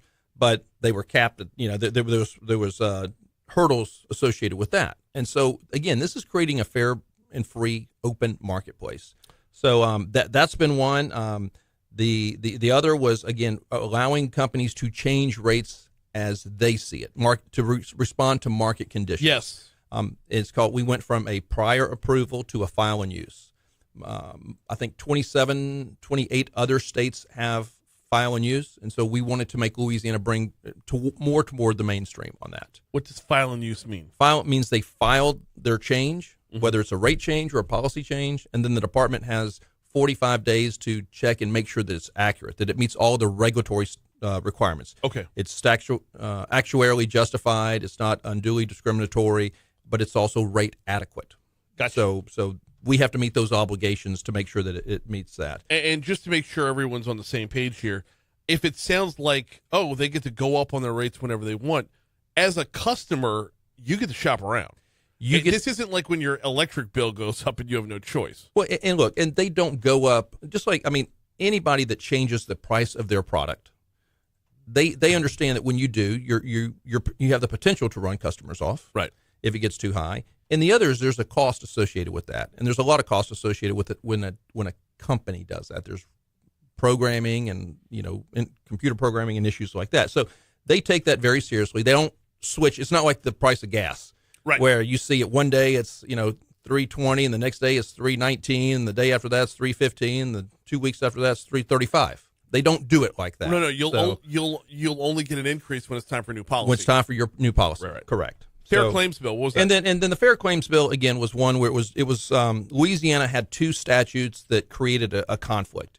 And then anytime there's a conflict, then there arises an opportunity to litigate. Mm-hmm. And so it did away with one of the statutes, and just again, it was designed to just make it more clear, a more clear understanding of the obligations of the insurance company and the obligations of the claimant when you have a homeowner's claim. So again, that was one that was identified. Louisiana had not done its maintenance, its housekeeping, and one that we need to clean up. And those are promoting more companies wanting to come back to Louisiana. All right. As I've said before, we've got several going through the process. I anticipate they should start writing new policies early next year.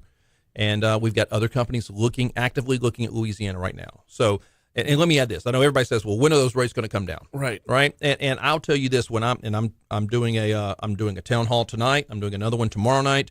And I always get asked that question, but Brian, I always have at least somebody in the audience wants to let people know, hey, I got a lower rate on my homeowners this year, a lower premium. And I always ask, how did you do that? Was it with your existing company?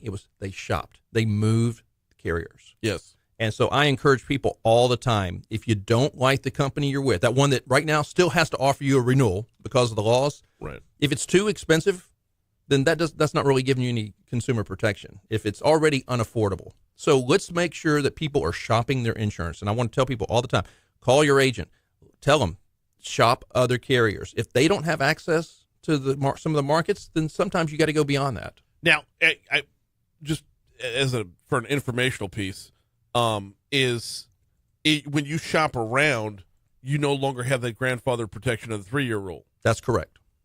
But if you stay with your same company, are you still grandfathered in with the new policy? Right now, yes. Okay. It's a renewal. Okay, it's a renewal. Right. So yes. I'm just for some folks out there, they might decide that paying a slightly higher premium still affords them that grandfathered protection, and they have that option. Yeah.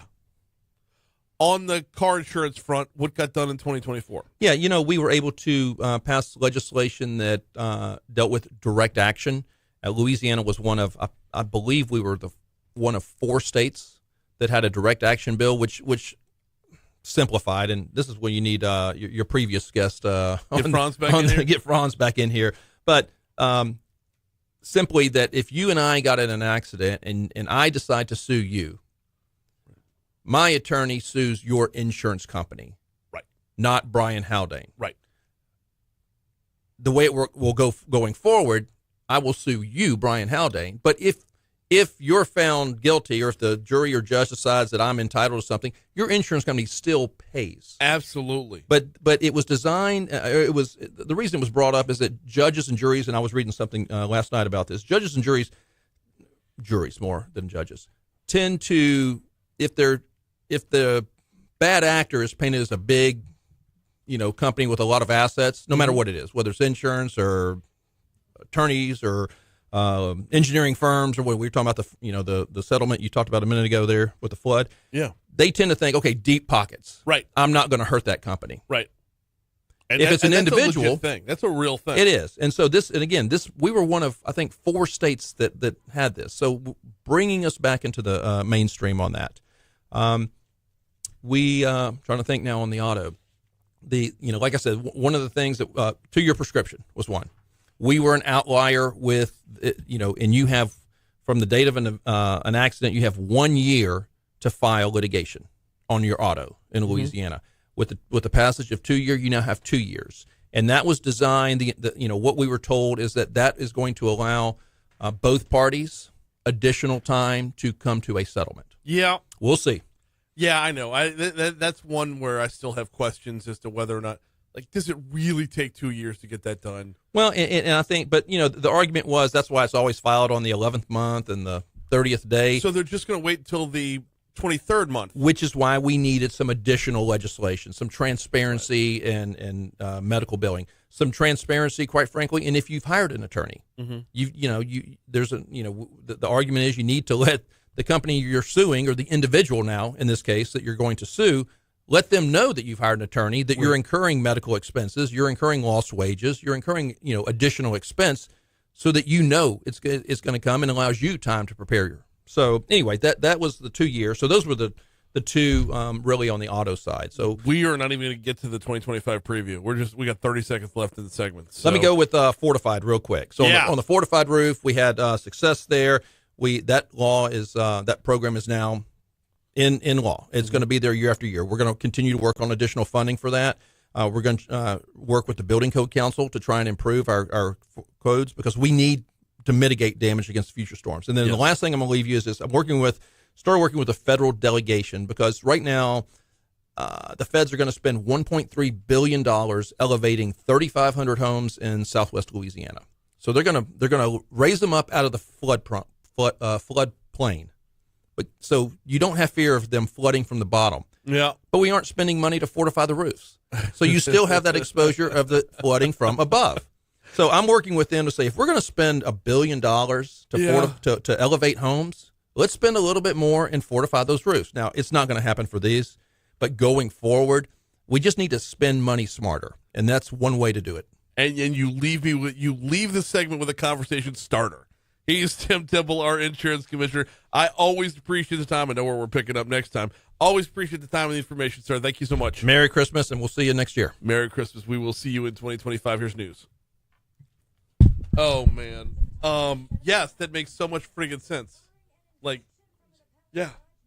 What are you going to have, like a bunch of elevated targets? You're raising roofs.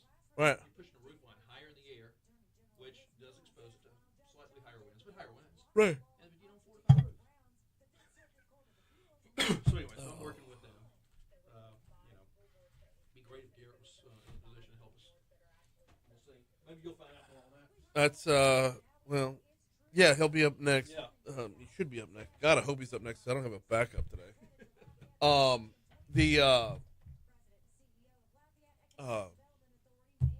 You're heading to Washington Mardi Gras again? I'm going up there for a couple of days. Okay. I'm going to be there that Tuesday, Wednesday, Thursday, and then I'm actually coming back Friday because I'm meeting some people from Munich Reinsurer in New Orleans, and we're showing them some of the flood protection efforts that New Orleans took. Mm-hmm. Have you ever seen the pump stations that the feds built? No. The water out of the canal, not sewage and water board. Right, no, not the ones that break down and catch fire. Or that big barrier, that 2.5 or 2 mile barrier that they built, surge wall. Yes, I saw that. I mean, you go out there and you look at it and you're like, okay, this is real. Yeah. And so I'm starting to bring reinsurers to see this stuff so they can start factoring it in when they start looking at risk in Louisiana. And Munich Re is a good one because they already think that way. Mm-hmm. They've done some studies on coastal restoration, how that helps knock down storm surge and wind speeds, and so that means diminished damage. Yeah. So they already think that way. I'm putting the two together. So I got to come back the 24th for that, but I'll be there. Are you going to do a radio program? Doing it, yeah. I'll try and if I can do it Wednesday or Thursday. Well, we'll fly up Wednesday. The shows will be 2 on Thursday, 2 on Friday. Okay. If I can do and of course, the Thursday one is always when that Louisiana breakfast happens, when the delegation breakfast happens. Okay. So. Oh yeah. Yeah. Well, we'll shoot for Thursday afternoon. Okay. Well, yeah. So I'll work around work. If I can get on, I'm happy to. But I think you're probably scheduled to be on the week before we go up. Yeah. So we'll hit a twofer. Good to go. Whatever I can do for you. Absolutely. Always same. Thank always. You. So y'all have a good, safe holiday. You do the same. Thank y'all. Appreciate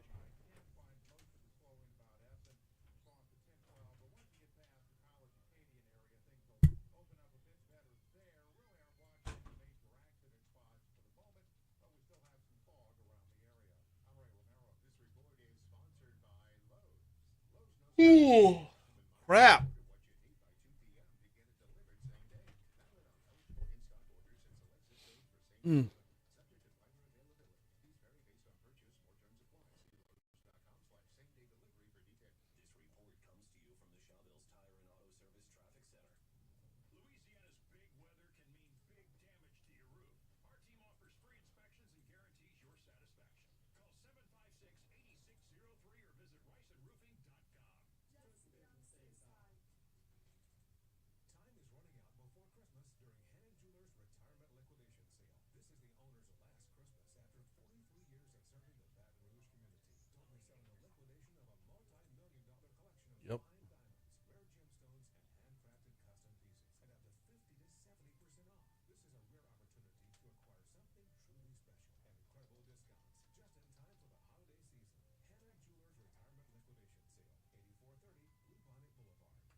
Okay, I like his Santa voice, but it's clearly him. Like it's T-Bob talking to T-Bob.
Fog thicker than Nicki Minaj. When's it gonna burn? You know what? No. Who wrote that? When's it gonna burn off? And what's the forecast looking like beyond that? Here's Balin Rogers.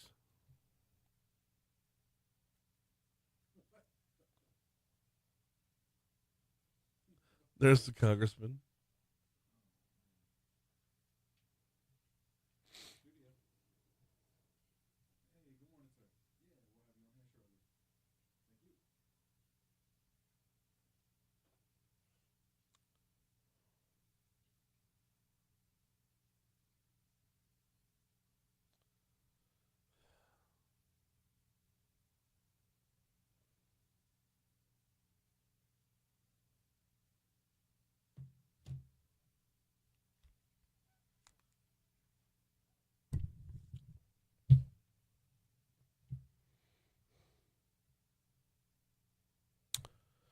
.737 Talk 107.3 FM WBRP mornings with Brian Haldane rolling right along.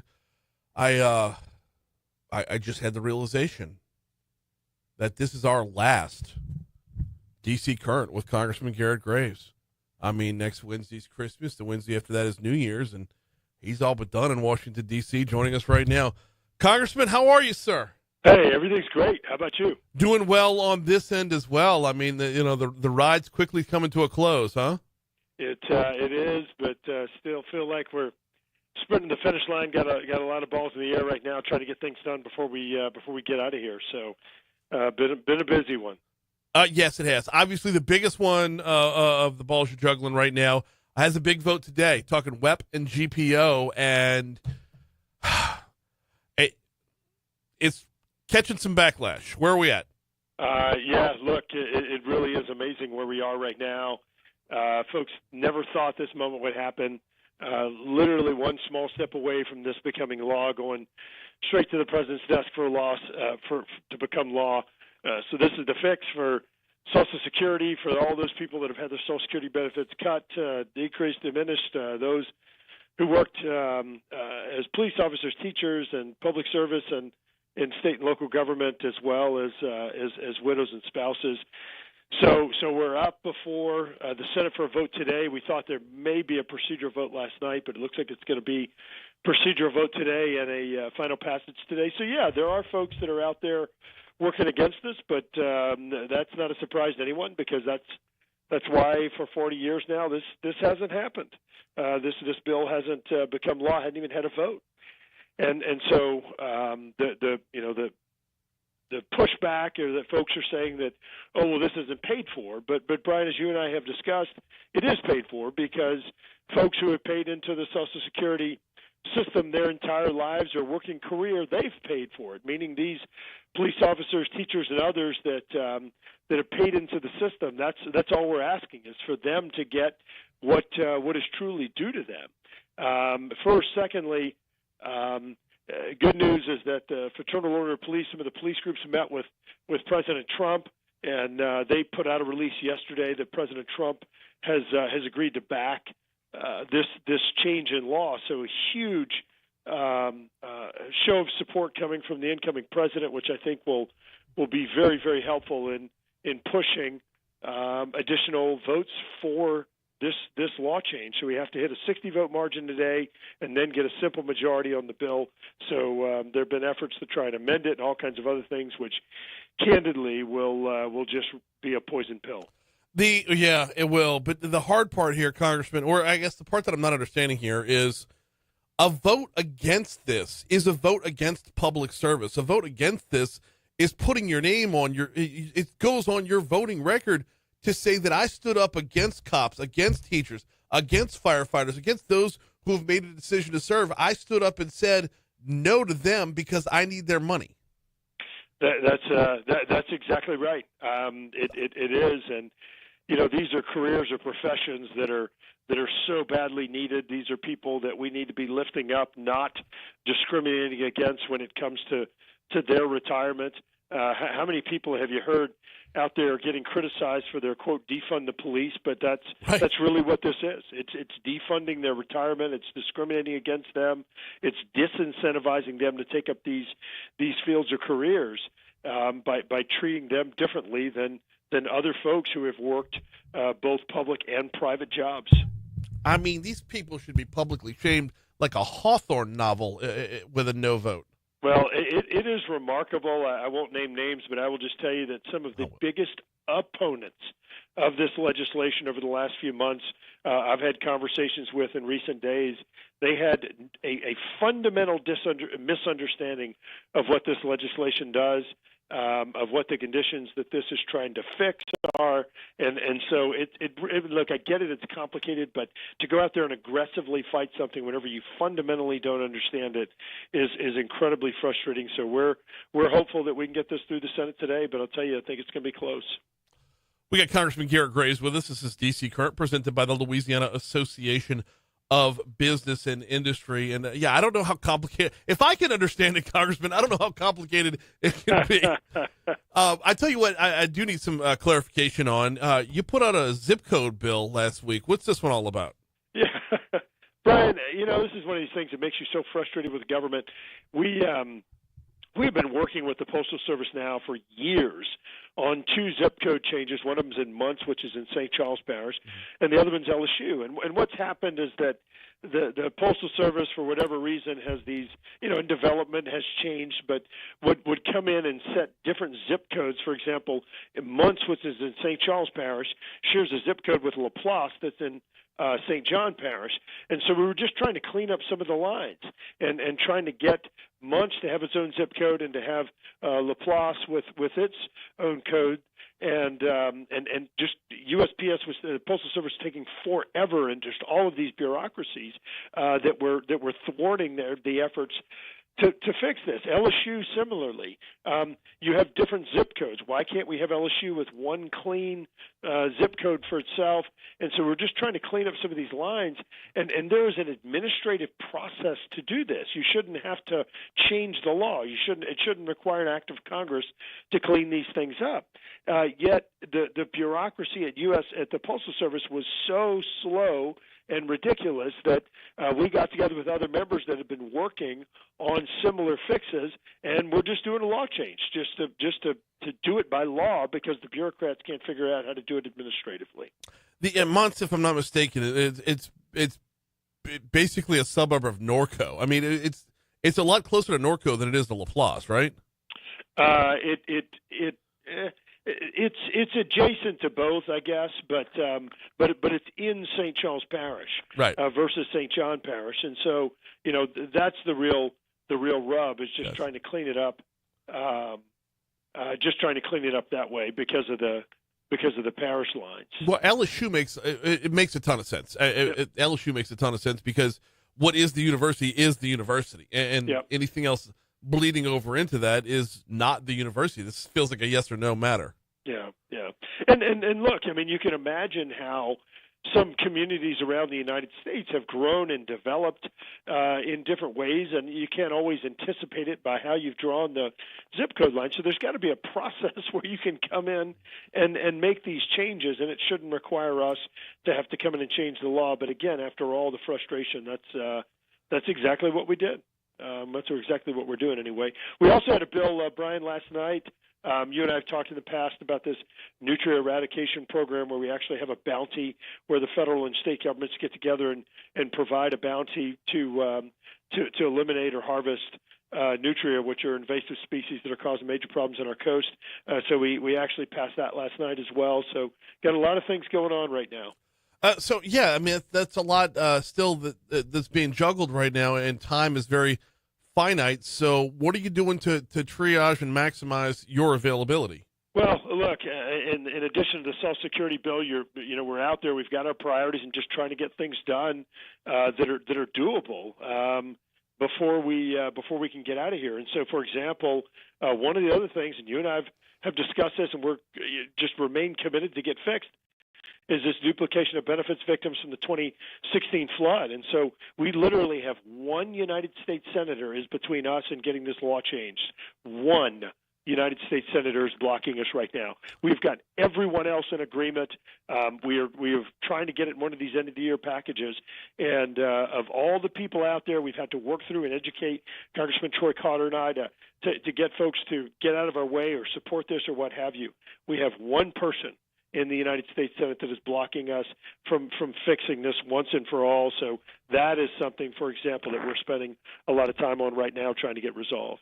It's funny you bring up the 2016 flood because Brett on our Facebook Live feed, who I believe has contacted your office a couple times over the years, says he's going to need every penny from a full non-WEP Social Security benefit since it appears he will never see a dime of the $1.6 billion in 2016 flood relief funds that are still sitting in the bank 8 years later, collecting dust. So for those that are still left in the lurch, and there's more than a handful of them, their level of positivity is definitely bottomed out. Well, Brett, so number one, it was $1.7 billion. Number two, they've given out about $700 million of it to actual homeowners or flood victims as we intended. And what's happened over the years is that the state particularly under the previous administration, has gone through and started spending it on other things. And we've talked in the past about how much money they've spent just paying contractors and folks like that to process all these claims, which is infuriating. But they began spending it on other projects. And also, Brett, I do want to make note that somewhere around 90% of the duplication of benefits victims have been helped. It's that remaining 10%, the folks that were over the income threshold that was invented.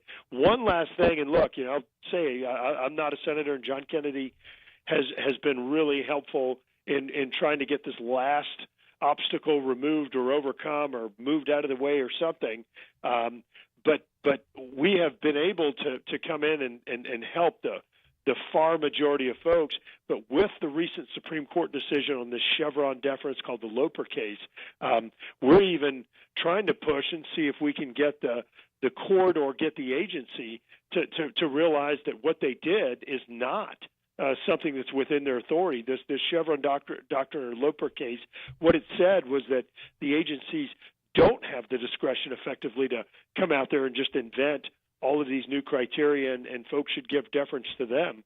It says if Congress wasn't explicit, then the agencies effectively don't have additional discretion. And so that could be something that if this senator continues to block our efforts, this could be something that we could pursue through the courts and try and get it fixed that way. This has been DC Current, presented by the Louisiana Association of Business and Industry. Sadly, Congressman, we're just out of time, both for the segment and for the term. So if I could take just a quick moment to thank you so much from the bottom of my heart as a Louisianan, as a member or as a resident within the 6th District. Your level of hustle, your level of care, your level of love for your district and for your state has been nothing short of phenomenal. Thank you so much for your service to Louisiana over this last decade. Hey, Brian, thank you, and really appreciate the opportunity to engage you and all the constituents over the years. Really do appreciate the opportunity to join you and enjoyed the opportunity to get to know you better. So thank you very much. Likewise. Have a Merry Christmas and a Happy New Year, and we'll talk soon. Great. Take care. You too. It's Merry Christmas. Here's your money now.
Paul, Garrett's chief of staff, I just texted him and said, I'm legit sad right now. And he texted me back, you or your pastry, Jones?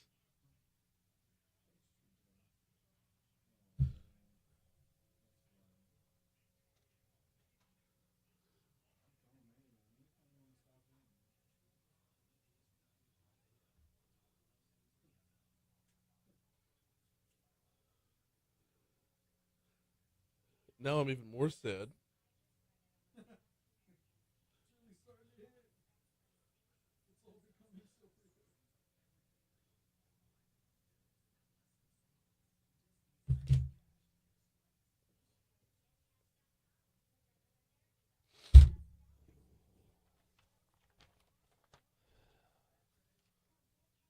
don't.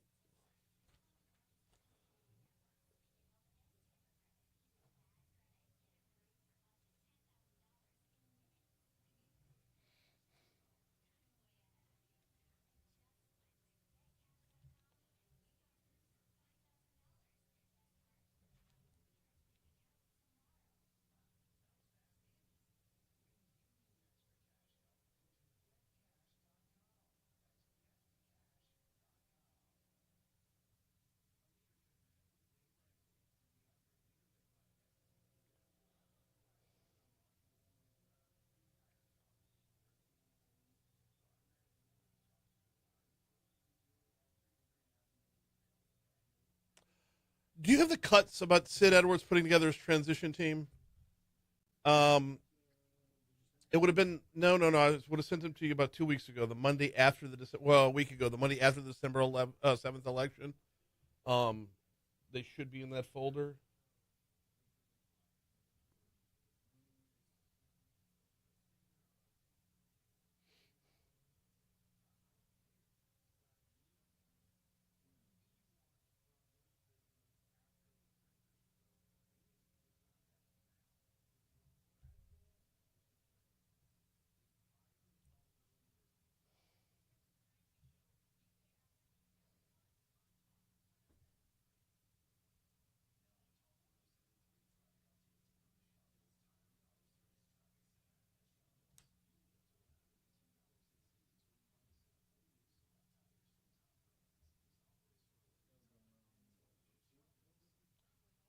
No, it wouldn't. It would have been on the 8th or 9th.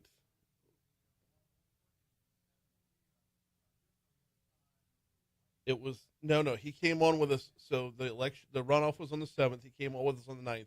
So look for the morning of the 10th. Is where I would have played back 3 spots. I had 3 cuts out of it.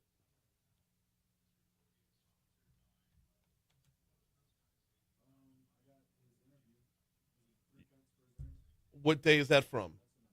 Look in the folder for the 10th. That's where the 3 cuts would have been that I pulled out of the interview to play back the next day.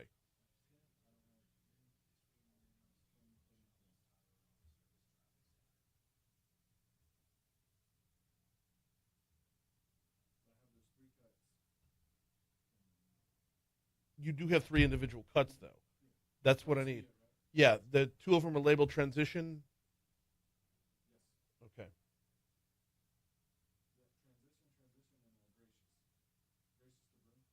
Yeah, I don't want the gracious to broom. Yeah. It's 7:56 to Talk 107.3 FM, WBRP, mornings with Brian Haldane rolling right along. Man, that hit me like a ton of bricks. I'm like legit sad. That closed the chapter on, at least as far as his installments on the show are concerned. He's not done working, but whew, that's a decade worth of public service, and it's true selfless service. Every once in a while, you need to take stock of who you got, and boy, like they say, a statesman is a politician who's been retired for a decade. Well, I think we were just talking to a statesman in real time in our last segment. At no point during the last decade can you look at Congressman Graves and say he was not busting his hump for Louisiana. At no point during the last decade can you look at Congressman Graves and say he compromised who he was as a Louisianan or as a conservative for that matter. walked the line to serve both of those and has done so unbelievably. All right, we got to get to another topic here. I just that a little bit of weight in what just happened. We'll talk about it a lot more in the future. Right now, though, Mayor President-elect Sid Edwards has named 26 folks to his transition team. We had Sid on, or Coach on, the Monday after the runoff election, and we talked about the makeup of his transition team. I'm not sure which of the two cuts this was in, so we're going to start with cut 2, if you would. He talked about putting together the team. Well, I'm looking at my team over there. Rest, they do not know the definition of rest, for sure. But we're meeting today. Our campaign team is meeting around noon, and I'm going to give them several names for the transition team. They're going to have some names. It's a think tank to kind of put that transition team together. I said it before. I didn't want to put the cart before the horse. Right. But I had been talking to some people in case, and we should be able to announce that transition team as early as this afternoon, no later than tomorrow midday. So that was a week ago, and you had the early leaders of the transition team were named by midday the next day. That was State Senator Rick Edmonds, chairman of the panel, and former Metro Council member Daryl Glasper as co-chair.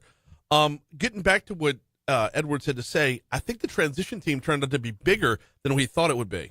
Yeah, it'll be a hodgepodge. There's going to be some people who've been involved locally, for sure, but there will be some new, fresh voices on that team. And there's been an awful lot of interest and, for lack of better words, people applying for a position, on that transition team. We can't have a team of 20. 20's too many. Right. And 2's not enough, is how I see it. So I'm looking at a dozen. Okay. As he's been working through the learning curve of being mayor president-elect, he ended up with 26. So turns out 20 was not too many to get the job done. Here comes news.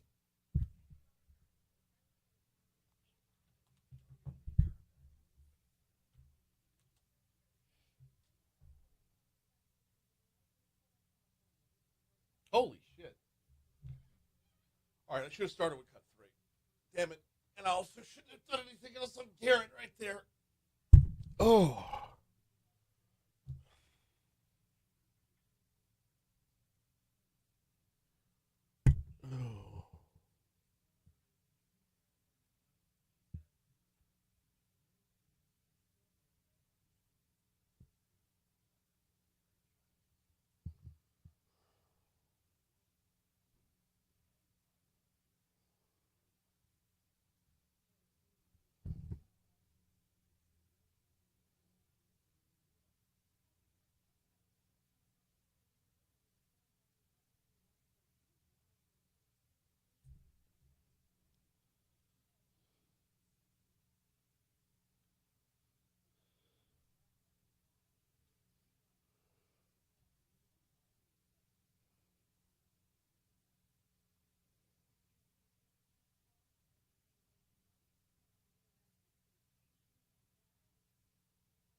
Oh.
Oof.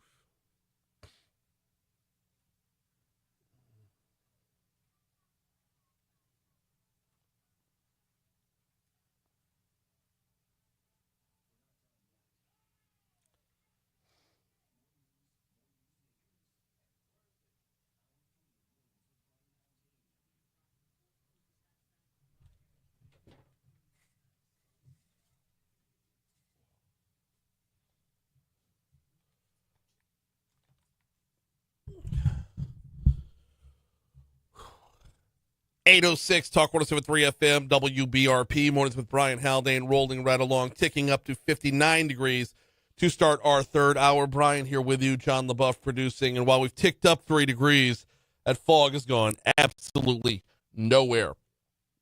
Listening area under a dense fog advisory for roughly another 2 hours. Got a busy hour 3 coming your way. Have you heard of Speedy Eats? It's this new, basically humanless fast food concept. Speed Bankroft is going to join us to talk about it because we're going to start seeing him pretty soon. So we'll talk with him in our next segment. Also, news about UFOs continues to grow. And I debated whether or not I wanted to do this, whether or not I wanted to give credence to this.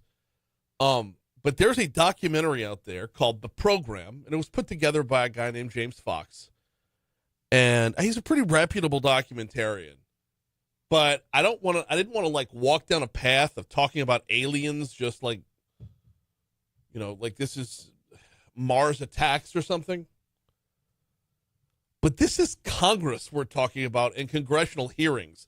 That's the nature of the content of the program. So we'll visit with James Fox at 8:40. Right now, though, we roll back the clock. It's time for This Day in History.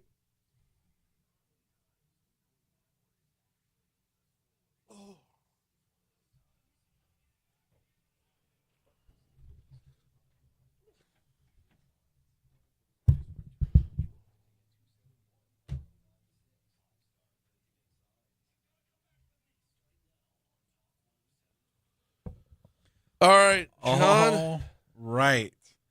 Let's see. Let's take it back to 1787, where New Jersey becomes the third state to ratify the U.S. Constitution. Hey, you like ballets? 1892, the Nutcracker premieres. Really? In Russia. Now the world's Why did I think the Nutcracker was older than that? Yeah, it's performed the world's most performed ballet. Mm-hmm. There's a movie came out with Ben Stiller recently called Nutcrackers. It's really good. I don't know. Highly recommend it. Yeah. Kind of a segue there. Okay.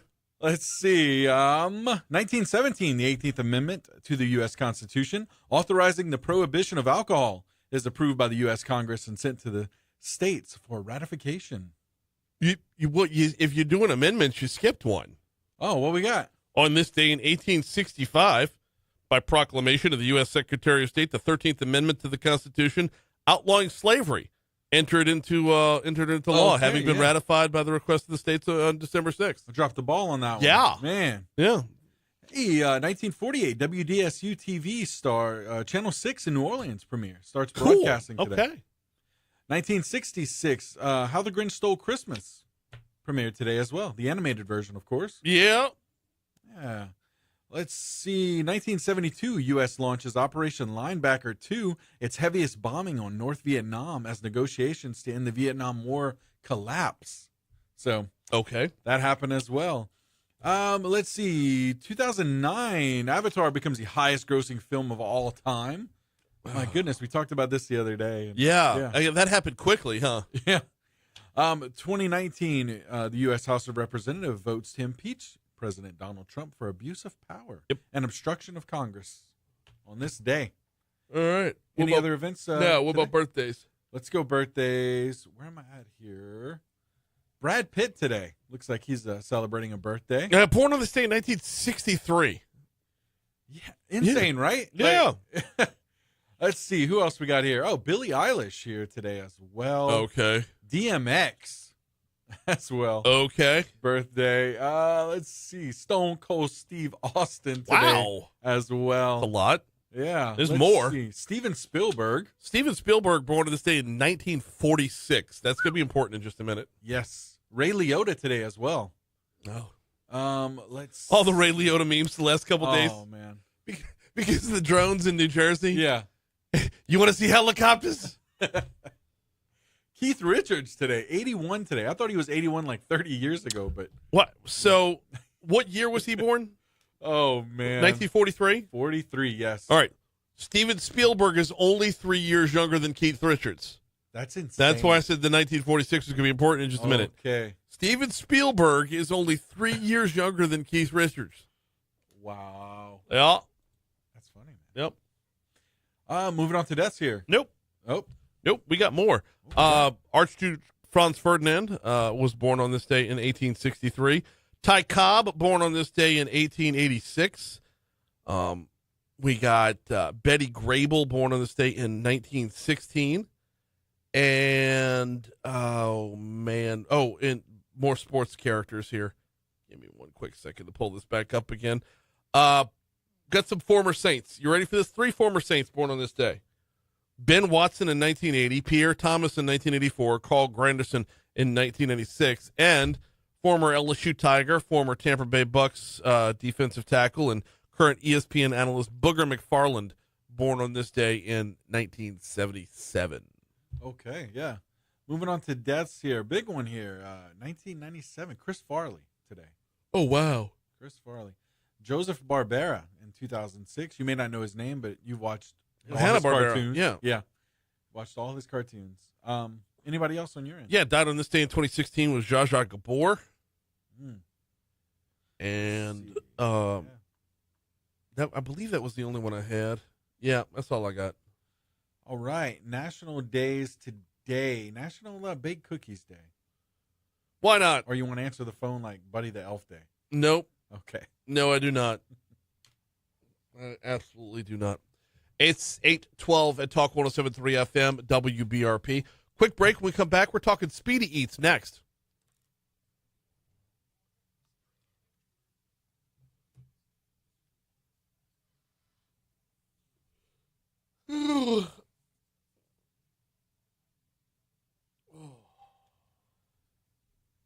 National Crime Junkie Day. Sounds right. Celebrate your love for true crime. Mm-hmm.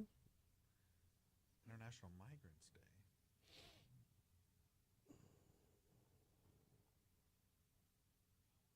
Is he calling in, or is it supposed to be?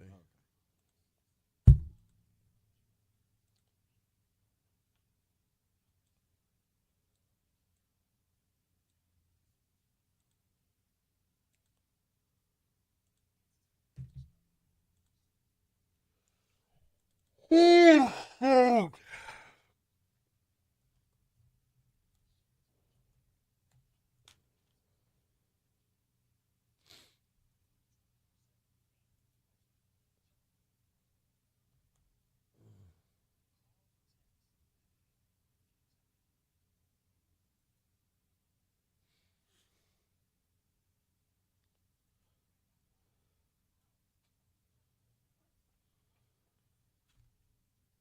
Oh, also, I don't know if you encountered this, but the AI at fast food places, you roll up to the speaker box, and it's an AI bot.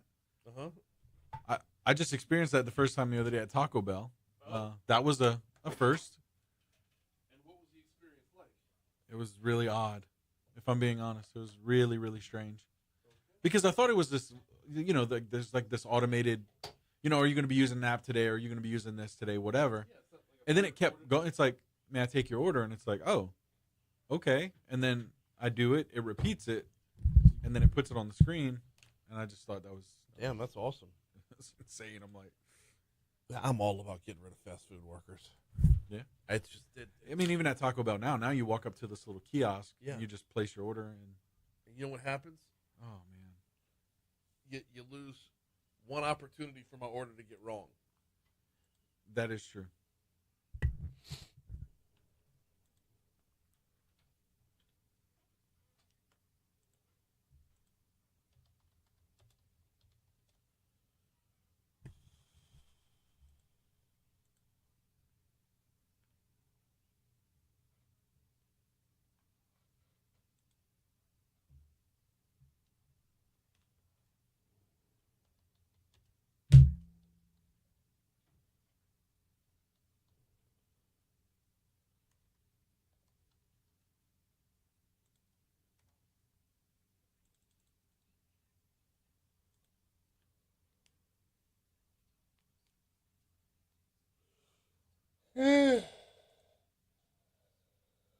Oh.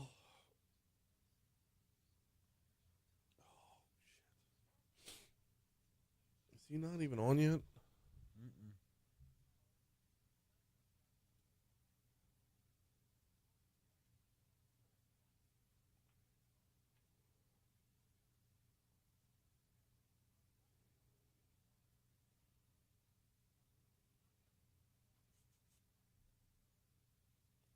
Oh, shoot.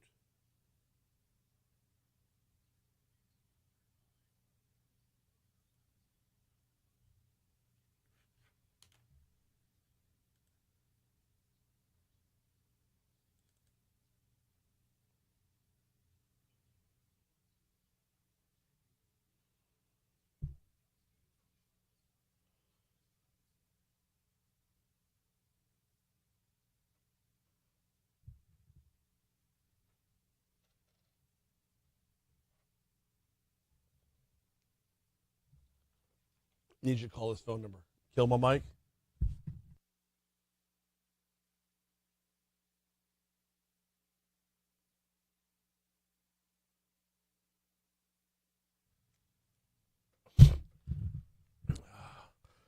$817 Talk 107.3 FM WBRP mornings with Brian Haldane rolling right along. We're talking with Speed Bankroft just a little bit. Got to remind you about the folks over at Parish Construction and Roofing. ParishBuilt.com is the website, ParishBuilt.com. They like to say do business with someone you know at Parish Construction and Roofing, and I can't echo those sentiments anymore. That is, I can't echo those sentiments any louder, I should say. I'm a happy customer of Parish Construction and Roofing. I'm being an unbelievably delighted customer. When I hopped on the website, ParishBuilt.com, or you can call the phone number, 364-1007. When I first hopped on the website to get somebody up on my roof to see if I even needed a new roof, they were quick. They were responsive. We hammered out a time, got them out to the house. They got up on the roof, sent over the high-def pictures, or I should say, shared with me the high-def pictures of exactly what my damage looked like and where it was, determined we needed a new roof, got the insurance company involved, walked away through the whole process of the adjuster coming out, dealing with the insurance company from start to finish. It has been unbelievably easy, and it can be for you as well. Hop on ParishBuilt.com. ParishBuilt.com. Fill out the little form. Get them up on your roof. Get them looking at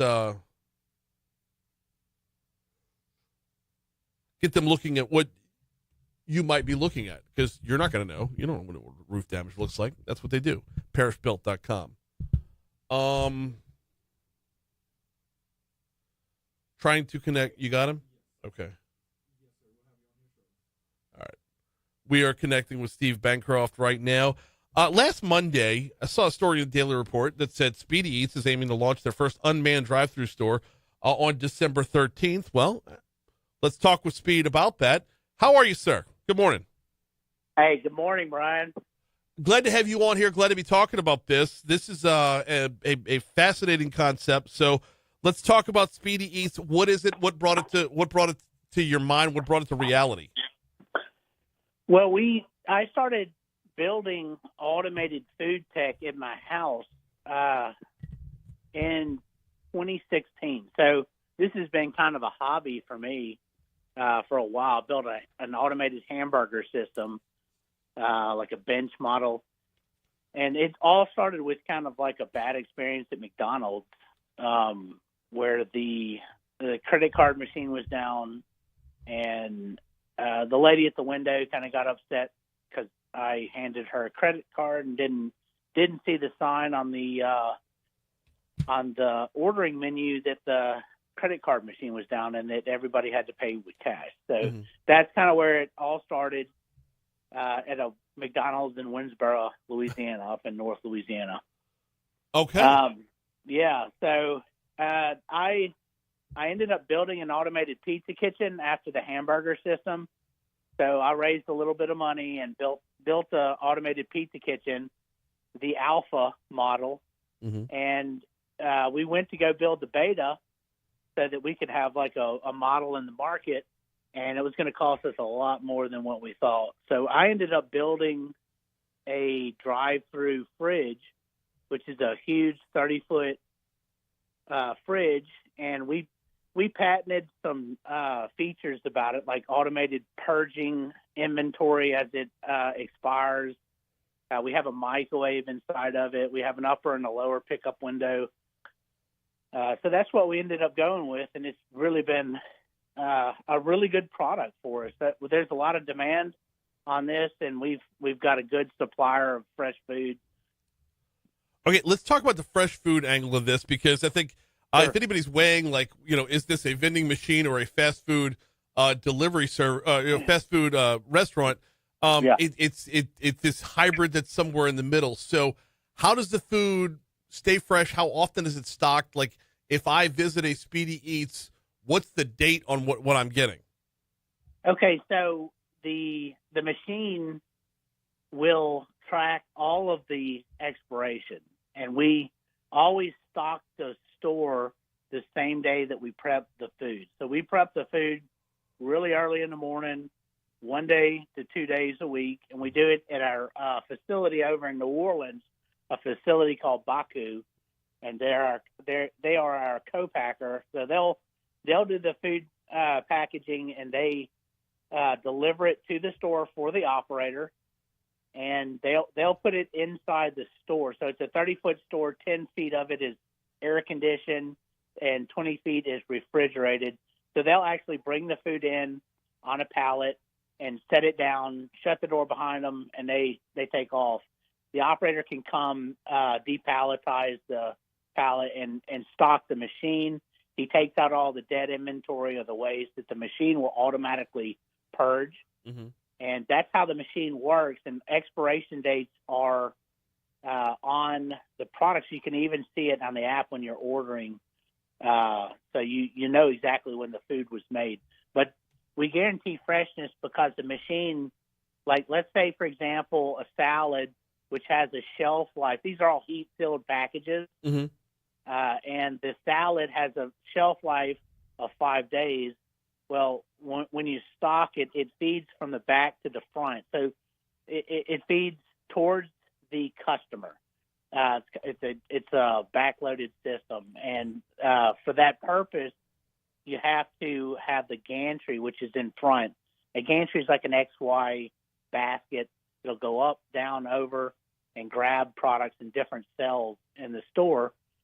And it will, if that salad expires, it'll kick off into that basket, and the basket will take it to a receptacle underneath the pickup windows.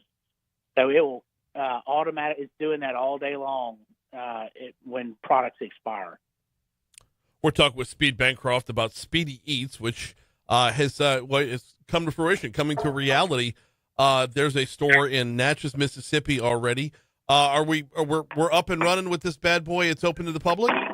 Yeah, we're going to have a soft launch next week. And right now we're kind of putting the finishing touches on the drive-through. We just poured the drive-through yesterday or maybe 2 days ago. And we are doing, like, one of the things that you want to do with the machine before you turn it over to the operator is the barrier to entry is really 1,000 end-to-end cycles. A cycle is an order.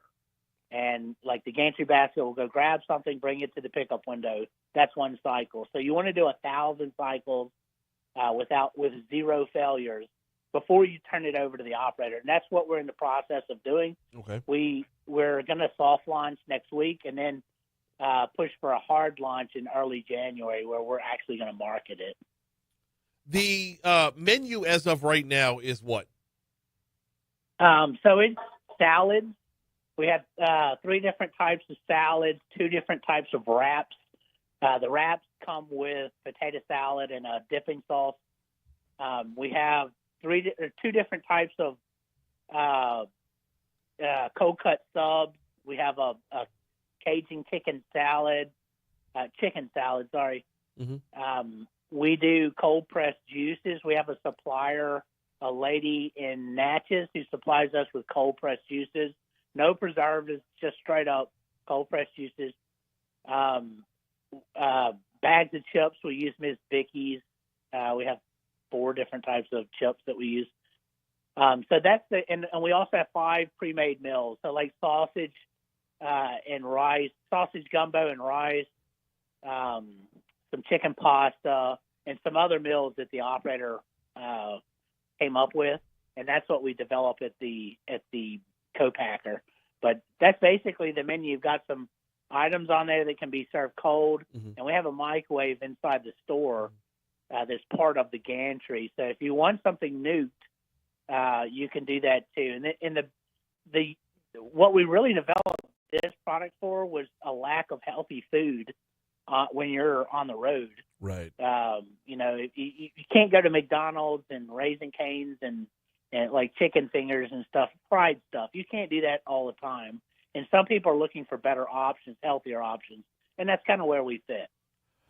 So the health end of this is a big one, but the convenience is another end as well. And we're looking at, I mean, your inspiration started with a poor customer service experience in Winsboro.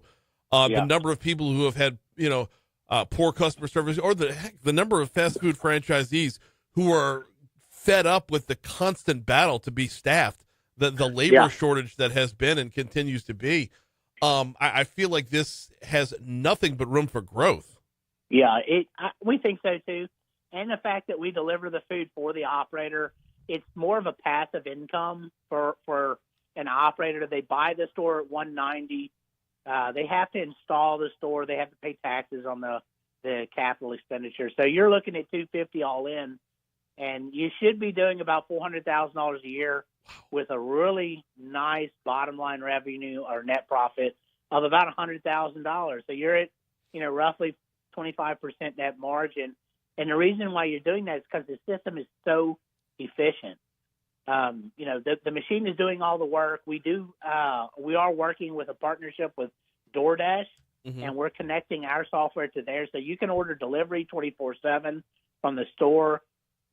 Eventually, we'll be able to stock alcohol and stuff like that in it. Not in Louisiana because of the way the Class C license is written, but we can do it in Mississippi and Texas right now. Alcohol, tobacco. So there's going to be a modification of some of these stores. And the operator kind of has some flexibility there on what they can stock. Is there a possibility that this could evolve back to the hamburgers and pizzas that got you started? I really want to do that. The pizza, there's a lot of sensors, like bells and whistles, so to speak, that go into that. And that's where this system really has a huge advantage. It's so easy. This system is like a 2 out of 10 as far as complexity. Right. And, one thing that you'll see in the market that really is true, people say it, but it's actually true. Simplicity is really, really key. It's a huge KPI with regards to hardware. If you look at Raising Cane's, he only does a couple items, right? But he does them really, really good. The guy with small sliders, Brandon Landry, he only has a couple items on his menu, but he does them really, really good. And that's kind of what we're doing. Like we got away from the hamburger. My hamburger system was like, oh my God, tons and tons of sensors. The pizza system was just as bad. So we will get back to it. We have a patent on the pizza system, and we've already built the alpha model. So after we get the fridge going, and we already have operators wanting to buy the next stores. So we have a guy in Shreveport, and we're going to be building stores and placing them where our current delivery route is. So like New Orleans, Shreveport, Alexandria, Monroe, Lafayette, and those types of cities we already deliver to. We're going to be setting up on our current delivery route so we can deliver it to the operator and load the store, and then all they have to do is show up and stock it. The pizza end of this one, I do hope you revisit, because it feels like an automated assembly line would work. I mean, it just, I could see it in my head. In the meanwhile, the healthy option is a part of the market that isn't really attacked very hard. So I can't imagine this not being some level of like I don't want to say a rapid success, because you started in 2016. Yeah. It's an 8-year overnight success, right? Yeah. Well, it might scale quickly, but it wasn't quick for me. No, I completely understood. So we're looking at Natchez, Mississippi for the first one. What are we looking at before we see one in Baton Rouge? I don't know. I'm working with a couple fellows here in Baton Rouge. I don't have any commitments yet. I just got a commitment from a guy in Shreveport. Well, technically, I got to knock on wood. I don't have any wood around me, but I very superstitious. Understood. But there's a commitment there for one store in Shreveport, and I'm talking to some fellas. I know people in that industry that I've been talking to for the last several years. So I hope to be working with a guy here or woman here in Baton Rouge pretty soon, because this is where my corporate headquarters is, right. And I'd like to drive past the Speedy Eats, as soon as possible. So it would be nice, but we're still working on it. I'm going to do my B2B marketing in all these cities starting in January. I'm filming a commercial once I get the Natchez thing looking really good. I'm going to film a B2B commercial, and then we're going to start running it from January to July, for 6 months, and see how many orders we can get. Yeah, I'm looking forward to what the future holds in this. I love the concept. I love the application of it. So we'll talk early into the new year. He's Speed Bankroft with Speedy Eats. This vision has become a reality, and it will only grow from here. Speed, I appreciate a couple minutes this morning. Yeah, thank you so much. Thank you. Absolutely. It's 8:32 at Talk 107.3 FM. We ran past national news. Here's your local news, traffic, and weather. Oh, man. That was setting the table to get him on the Louisiana Business Weekly podcast next year, and then advertising beyond that. So, because this is something I believe in. If I had the cash, I'd do one myself. I'd do 2. I'd do 3 myself.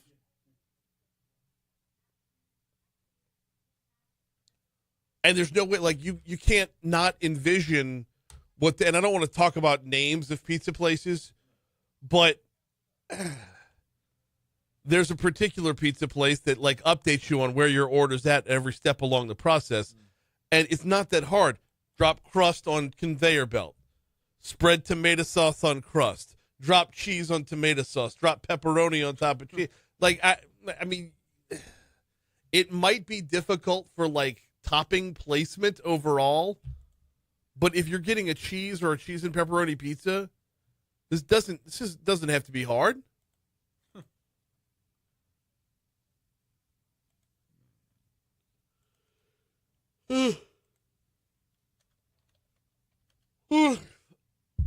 Y'all, the next interview's pre-recorded, so I'm gonna be my ass all over the place.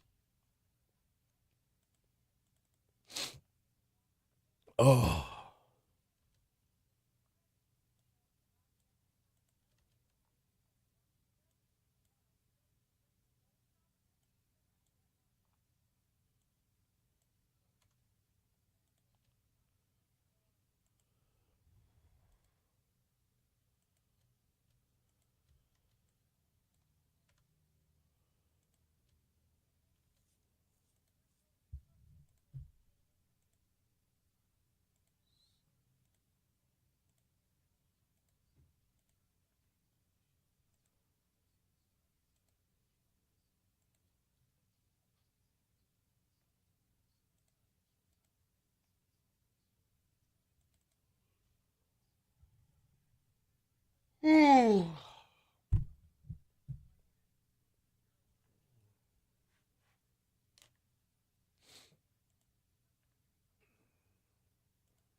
Such a stupid promo.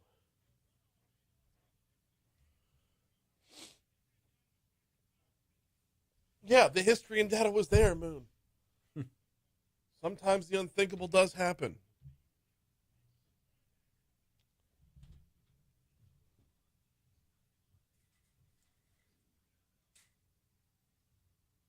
Sometimes people hit the lottery. I'm not making it my retirement plan.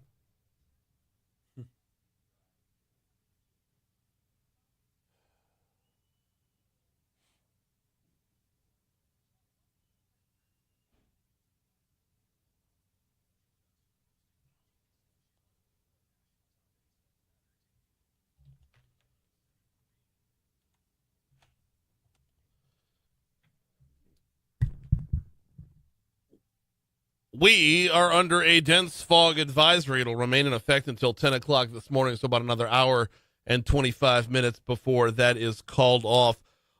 If you've been out in it, you already know it's pretty much everywhere. Low visibility causing delays on your morning drive. Please stay careful out there until that fog burns off. Well, you know what? Stay careful after that. Once the fog burns off, we're going to get up to 77 degrees today. Going to get down to 51 tonight. Tomorrow, we're going to top out at 66 with an overnight low of 41, and then going to get even colder. Friday night into Saturday morning, we're looking at a high on Friday of 67 under sunny skies, and overnight low of 34. Saturday, we're not going to see 60 degrees and get back down to 34 again. Then we'll start ticking back warmer as next week gets here. Looking all the way ahead to Christmas Day, man, as it stands right now, we got a 40% chance of rain and a high of 75. Gross. Right now, we are at 59 degrees, and it's still super foggy.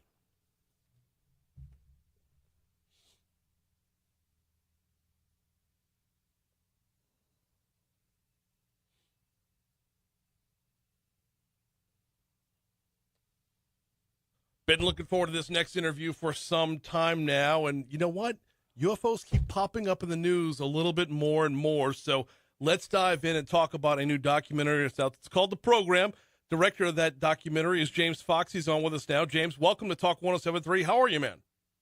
Oh, thanks so much for having me on. I appreciate it. Glad to have you on. Glad to be having this conversation because I feel like more and more we're getting away from sci-fi and over to reality. Like, Are we about to cross a pretty big threshold here? I think we crossed it. Expound upon that, please. Yeah, well, we've had 3 congressional hearings, open congressional hearings, 2 of which people testified under oath that the United States government has definitive proof that we're not alone and that there's a crash retrieval program. I don't think one can overstate the significance of that. And this has all happened in the last 3 years. So getting from this point to the point of, how do I put this, just public acceptance, public consumption, how do we get there? Yeah. No, it's not. And it's all rather shocking, right? It's like, I've been investigating the phenomenon for 30 years. I'm on my 6.5 documentary. I can't believe I'm saying that. And this is even hard for me to process because it is happening rather quickly. And sometimes I laugh because I go out in public and I look around and I think, my God, the vast majority of people have absolutely no idea what's going on right now. There's an unprecedented bipartisan push by our elected officials to find out what the intel agencies really know about the phenomenon, and it's coming out, right? And so I think it's going to be shocking. It's going to be shocking for a lot of people, particularly those that haven't been paying attention. Because I get the argument all the time. They go, well, if it were true, it would have been leaked. It would have leaked out. It's like, well, I can give you multiple examples of how things have leaked out since the 40s all the way up to modern day. But we've reached a tipping point, in my opinion. Someone who's been investigating this for 30 years, that I don't think they're putting the genie back in the bottle. So leak is one thing, but turning the faucet full force is another, and I feel like that's where we're going. So that brings us up to the documentary. Tell me all about what we're going to learn in the program. So I did a film called The Phenomenon, and that really was designed to give a sort of relatively detailed history of the phenomenon and the relationship between the phenomenon and the government agencies and the policies, the various policies that we've had over the decades, and really kind of allow the audience, a much more mainstream audience, to understand what's been going on since the late 40s up to relatively modern day, to 2020. And we hint on some potential, crash cases like Roswell, and we touch on the possibility that there are some government agency that might be in possession of physical technology, physical proof. We hint on it, but we kind of leave the audience hanging. I had Senate Majority Leader at the time, Harry Reid, he was retired. I interviewed him, and he said what's been released, implying that what was reported on the front page of the New York Times is merely the tip of the iceberg. And then I kind of left that and had to go back to a previous case that I'd been investigating on and off for 12 years, and that was an alleged UFO crash that occurred in Varginha, Brazil, back in 1996. And I investigated that on and off, at least 12 years, probably approaching 14 years at this point. And I found out towards the last trip when I made the film Moment of Contact, because a Brazilian flight control officer came forward and said that he had witnessed firsthand the United States Air Force plane that flew in from the United States, landed without Brazilian government authorization in a place called Campinas, had a couple of helicopters fly out to a place in Varginha, which is allegedly where this UFO crash and alien bodies were recovered, fly back from Varginha to Campinas, load it up on the plane and fly back to the States. And the reason why I'm covering this stuff to you right now is that the program has been more personal, and I was going to go after this story and the connection between the potential crash retrieval stuff and concrete, bodies and material before David Grush came forward, because I had put out the film months before David Grush testified in the second congressional hearing, mind you, under oath, that there is such a crash retrieval program and that biologics and materials have been recovered. But David Grush opened the door and made that a lot easier for me because, again, he made the assertion that the U.S. government has recovered these materials, and it's been an ongoing, decades-long program. And so the program explores it explores behind the scenes, also in front of the scenes, what's been going on for the last since 2017 up to modern day, the congressional hearings behind the scenes of this unprecedented push by a bipartisan group of lawmakers to find out what the intelligence agencies really know. I've got so much to unpack from all this. I do want to ask you the follow-up question of when you say biologics, what does that mean? Well, that was the terminology that David Grush used when implying that alien bodies were recovered from specific crash sites. The efforts going on Congress right now, are they, and they are bipartisan efforts, are they efforts to learn more or to figure out a way to release this information in something that's going to be palatable and not cause a panic? Well, I can't say exactly what these group of bipartisan lawmakers know. I'm going to. One of the things that I do know, because I did follow-up interviews with Burchett, Representative Burchett from Tennessee, who spearheaded one of the second with Luna and Mace and Garcia and Moskowitz, who spearheaded the second UFO hearing, which was absolutely extraordinary. That was when David Grush, and he basically revealed that that there's okay. So let me back up for a second here, because a lot of people are like, oh, he's a psyop, and David Grush. I can remind your audience, he was tasked with the objective by Congress to go find out. He was provided the necessary clearances to go find out. This is a several years long investigation. What the intelligence agency really knew, and he pulled back the curtain and he found a crash retrieval program, and then he was suddenly fearful for his life, and so he needed to go public as quickly as possible, which is what he did. And again, I have to remind your audience, I don't know how well versed they are in the topic, but he testified under oath. There are consequences for lying to Congress under oath, that the U.S. government has got definitive proof that we're not alone. And I think that the lawmakers have been trying to get him into a skiff now for well over a year, since he testified in July of 2023. But I'm told that and again, this guy Brian Bender, who was a contributing editor to Politico, he's been on the Hill for 20 years, and he goes, I'll tell you right now, if Congress finds out, the public's going to find out, because one thing that we all know on the Hill here, for reporting, is that Congress can't keep secrets. So the intel communities have been doing everything, the DOD has been doing everything they can to prevent Grush from going into a skiff with the lawmakers to reveal the classified portion of what he knows to these lawmakers. So that hasn't happened yet. However, David Grush has provided, according to him, the details necessary to verify what he's claiming to the current ICIG, the Inspector General of the Intelligence Community, Thomas Monheim.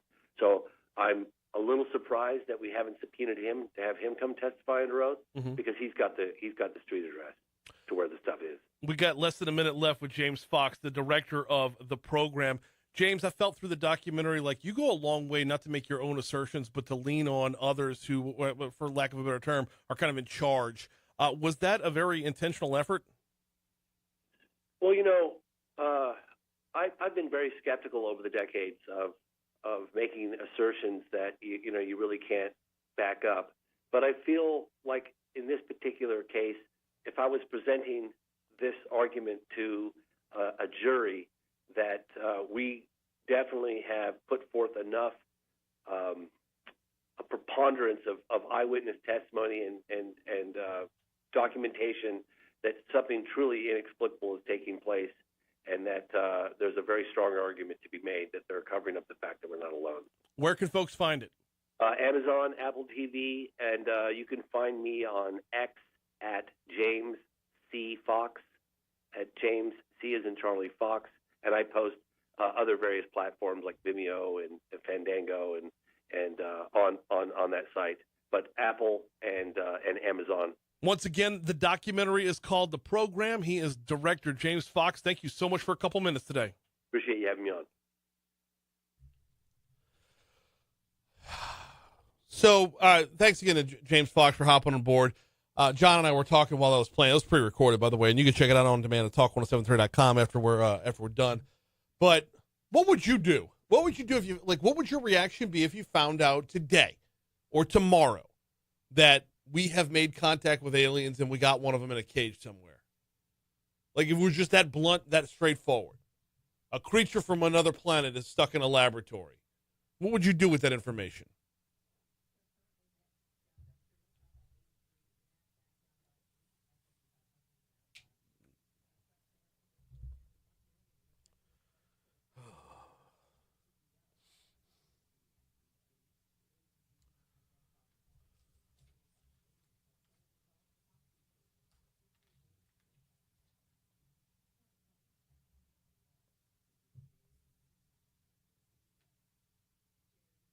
Who was CEO?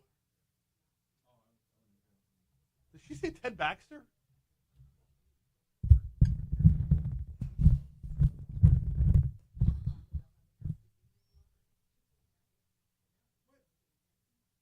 Stay in your lane, Taco Bell. Stay in your lane, assholes. No. There's no call for that. There's no call for Taco Bell to have chicken nuggets. There are 18 different places I get chicken nuggets right now. Man. I don't need a 19th. So stupid.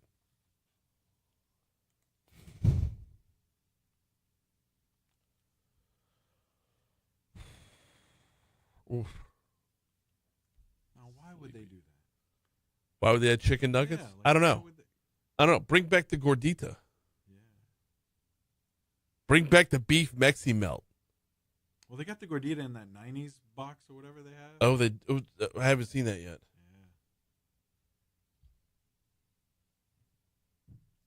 Yeah, there's like a 90s box or something like that. Is the alien here legally? Trump may deport it if not.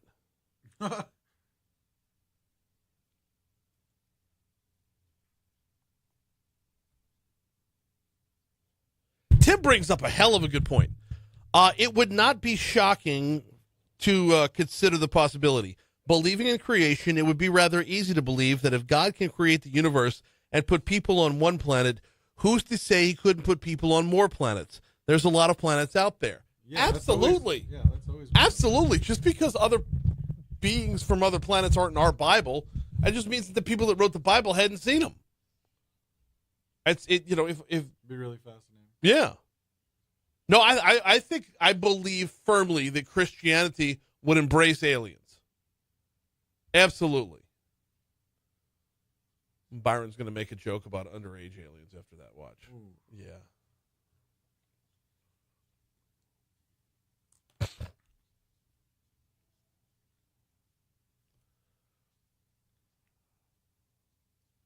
I can't say that. But someone's going to say, like, if there's aliens, it disproves God. And it doesn't. It's quite the opposite. No, absolutely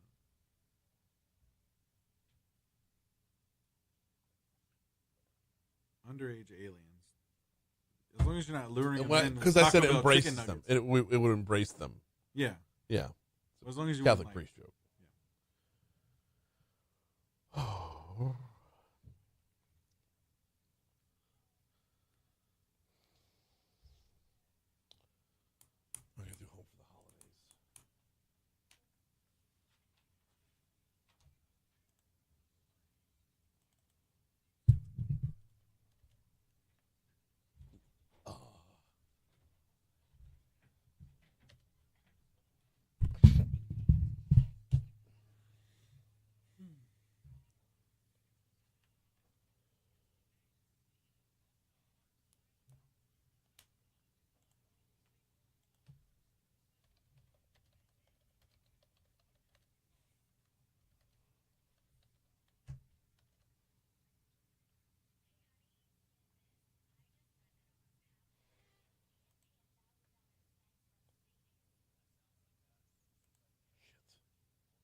What the funk?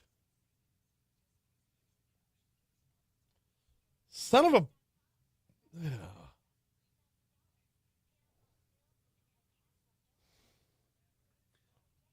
Yeah.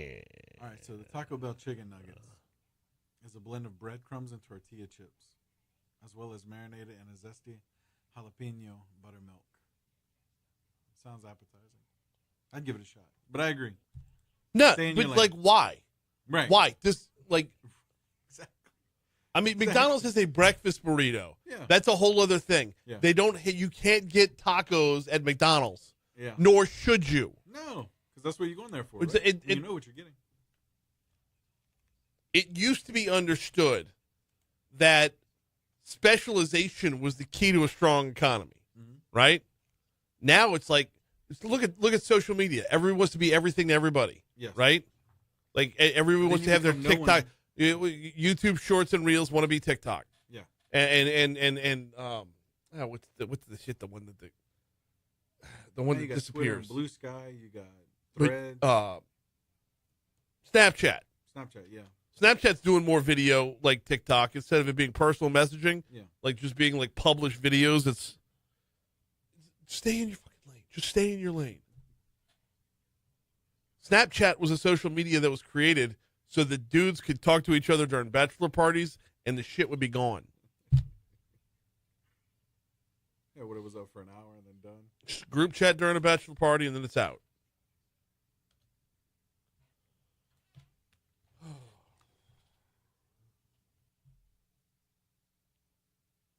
Keep it going. Talk 107.3 FM and Citizens Bank and Trust are bringing you the ultimate holiday gift with our Home for the Holiday sweepstakes. Imagine 2025 with your rent or mortgage covered up to $18,000. We're here to make your holidays a whole lot brighter. Just sign up at talk1073.com and you can be living stress-free next year. The winner will be notified on December 20th, so that's Friday. Hey, we're almost done.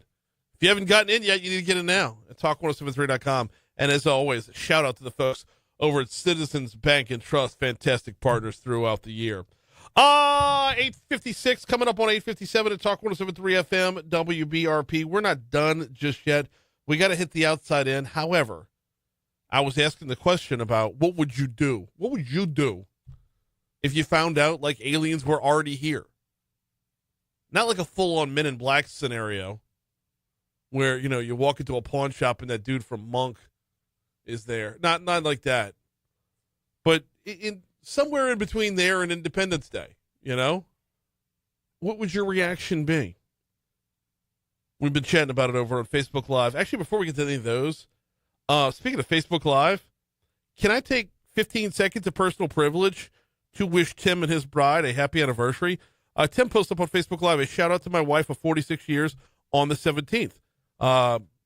So shout out to Tim and Sandra. Looking forward to 46 more. I mean, that would be 92 total. Be a record by some amount. But anyway, shout out to Tim and his bride for their anniversary, which passed yesterday. Let us know over on Facebook Live. What would your reaction be if you found out tomorrow that, hey, over that laboratory, yeah, they got like an alien just sitting there. Let's chat over on Facebook. Meanwhile, on air, time for the Outside In.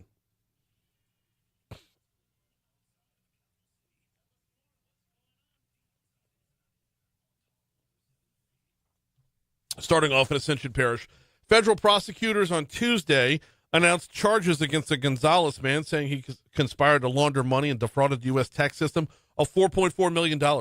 U.S. Attorney Ronald Gath said 41-year-old Damian R. Raby filed numerous tax forms with the IRS, falsely claiming employee retention tax credits during COVID-19. The business either did not exist or did not have any legitimate business activity before the pandemic, according to prosecutors. Heading over to Jefferson Parish, heavy fog yesterday morning forced the closure of two major thoroughfares in southeast Louisiana. Lake Pontchartrain Causeway was shut down for hours after several traffic crashes, and I-10 bridge over the Bonacary Spillway was closed temporarily to accommodate periods of low visibility. Over on the Causeway, you had 6 different accidents resulting in 11 injuries. Next stop, Lafayette Parish. St. Anne Church in Youngsville is set to unveil a new major renovation next spring, offering parishioners a new church, a new worship space that will better accommodate the growing community. $16 million project will hold 500 people. The existing church building will be preserved and transformed into an adoration chapel. Closing out back down in New Orleans after 12 years, tens of millions of dollars in a top-to-bottom overhaul of the NOPD. A federal judge Tuesday heard a final round of public comment hearing before deciding whether or not to let NOPD move to the final phase of their consent decree. Yesterday's hearings was over 3 hours long. Expect a decision in early January. We're all done. Moon's next. All right. I have a second. So I read Tim's comment. It would not be shocking, blah, blah, blah. It's that I'm on board with Tim on that front. Byron says, I think first contact would be some form of AI. The physics of traveling such great distances would make it hard for organics to make that trip. Oh, but, okay. How would you have their AI converse with us? Because AI is only as good as the input. So if you've got a vehicle, a craft or something that has never been here before, what are you going to input in there? Like,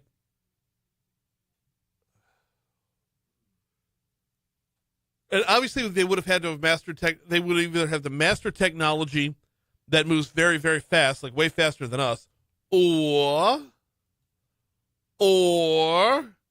they have ridiculous lifespans. One of the two. So, yeah, right? Like if an alien has a lifespan of 400 years, you can get somewhere in this galaxy. You know? So, I'm with you that the AI thing, I really like that angle. I just don't know how you would arm that AI to be ready to. And by the way, how would we even communicate? I mean, I can tell you 5 seconds in, I would be like, speak English. Not really. Like that movie Arrival. So, was that the one with Mel Gibson? No, that was the one with Charlie Sheen. Yeah. Yeah. What was the one with Mel Gibson? That M. Night Shyamalan one with Mel Gibson. That was Signs. Signs. Arrival was with Jeremy Renner. Boy, you sure? Amy Adams and Jeremy Renner were in Arrival. What was the one with Charlie Sheen? That was like Scary Movie 4 or something. Or 3. With Charlie Sheen? Come on, man. No, I'm serious. Don't make me be the a-hole. No, I'm serious. If you look up Charlie Sheen, Alien movie, I bet you're going to come across Scary Movie 3. I bet you're going to come across 1996, The Arrival, Charlie Sheen. The Arrival. Oh, okay. Zane, an astronomer, discovered intelligent alien life, but the aliens are keeping a deadly secret and will do anything to stop Zane from learning it. Oh, my gosh. Uh-huh. I've never even heard of this movie. Uh-huh. It looks really intriguing. For 96? Yeah. Looks pretty cool. Maybe that's why they put him in Scary Movie 3. Could be. I see now. Yeah, it had Charlie Sheen and Toby from The West Wing was in it. Oh, shit. Ron Silver was in it. He was also in West Wing. Terry Polo, who was in Sports Night, was in it. We got a lot of Aaron Sorkin going on here. Huh.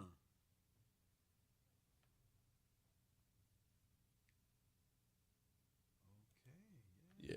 The Arrival. It was not that good, if I recall. I was working at Blockbuster at the time.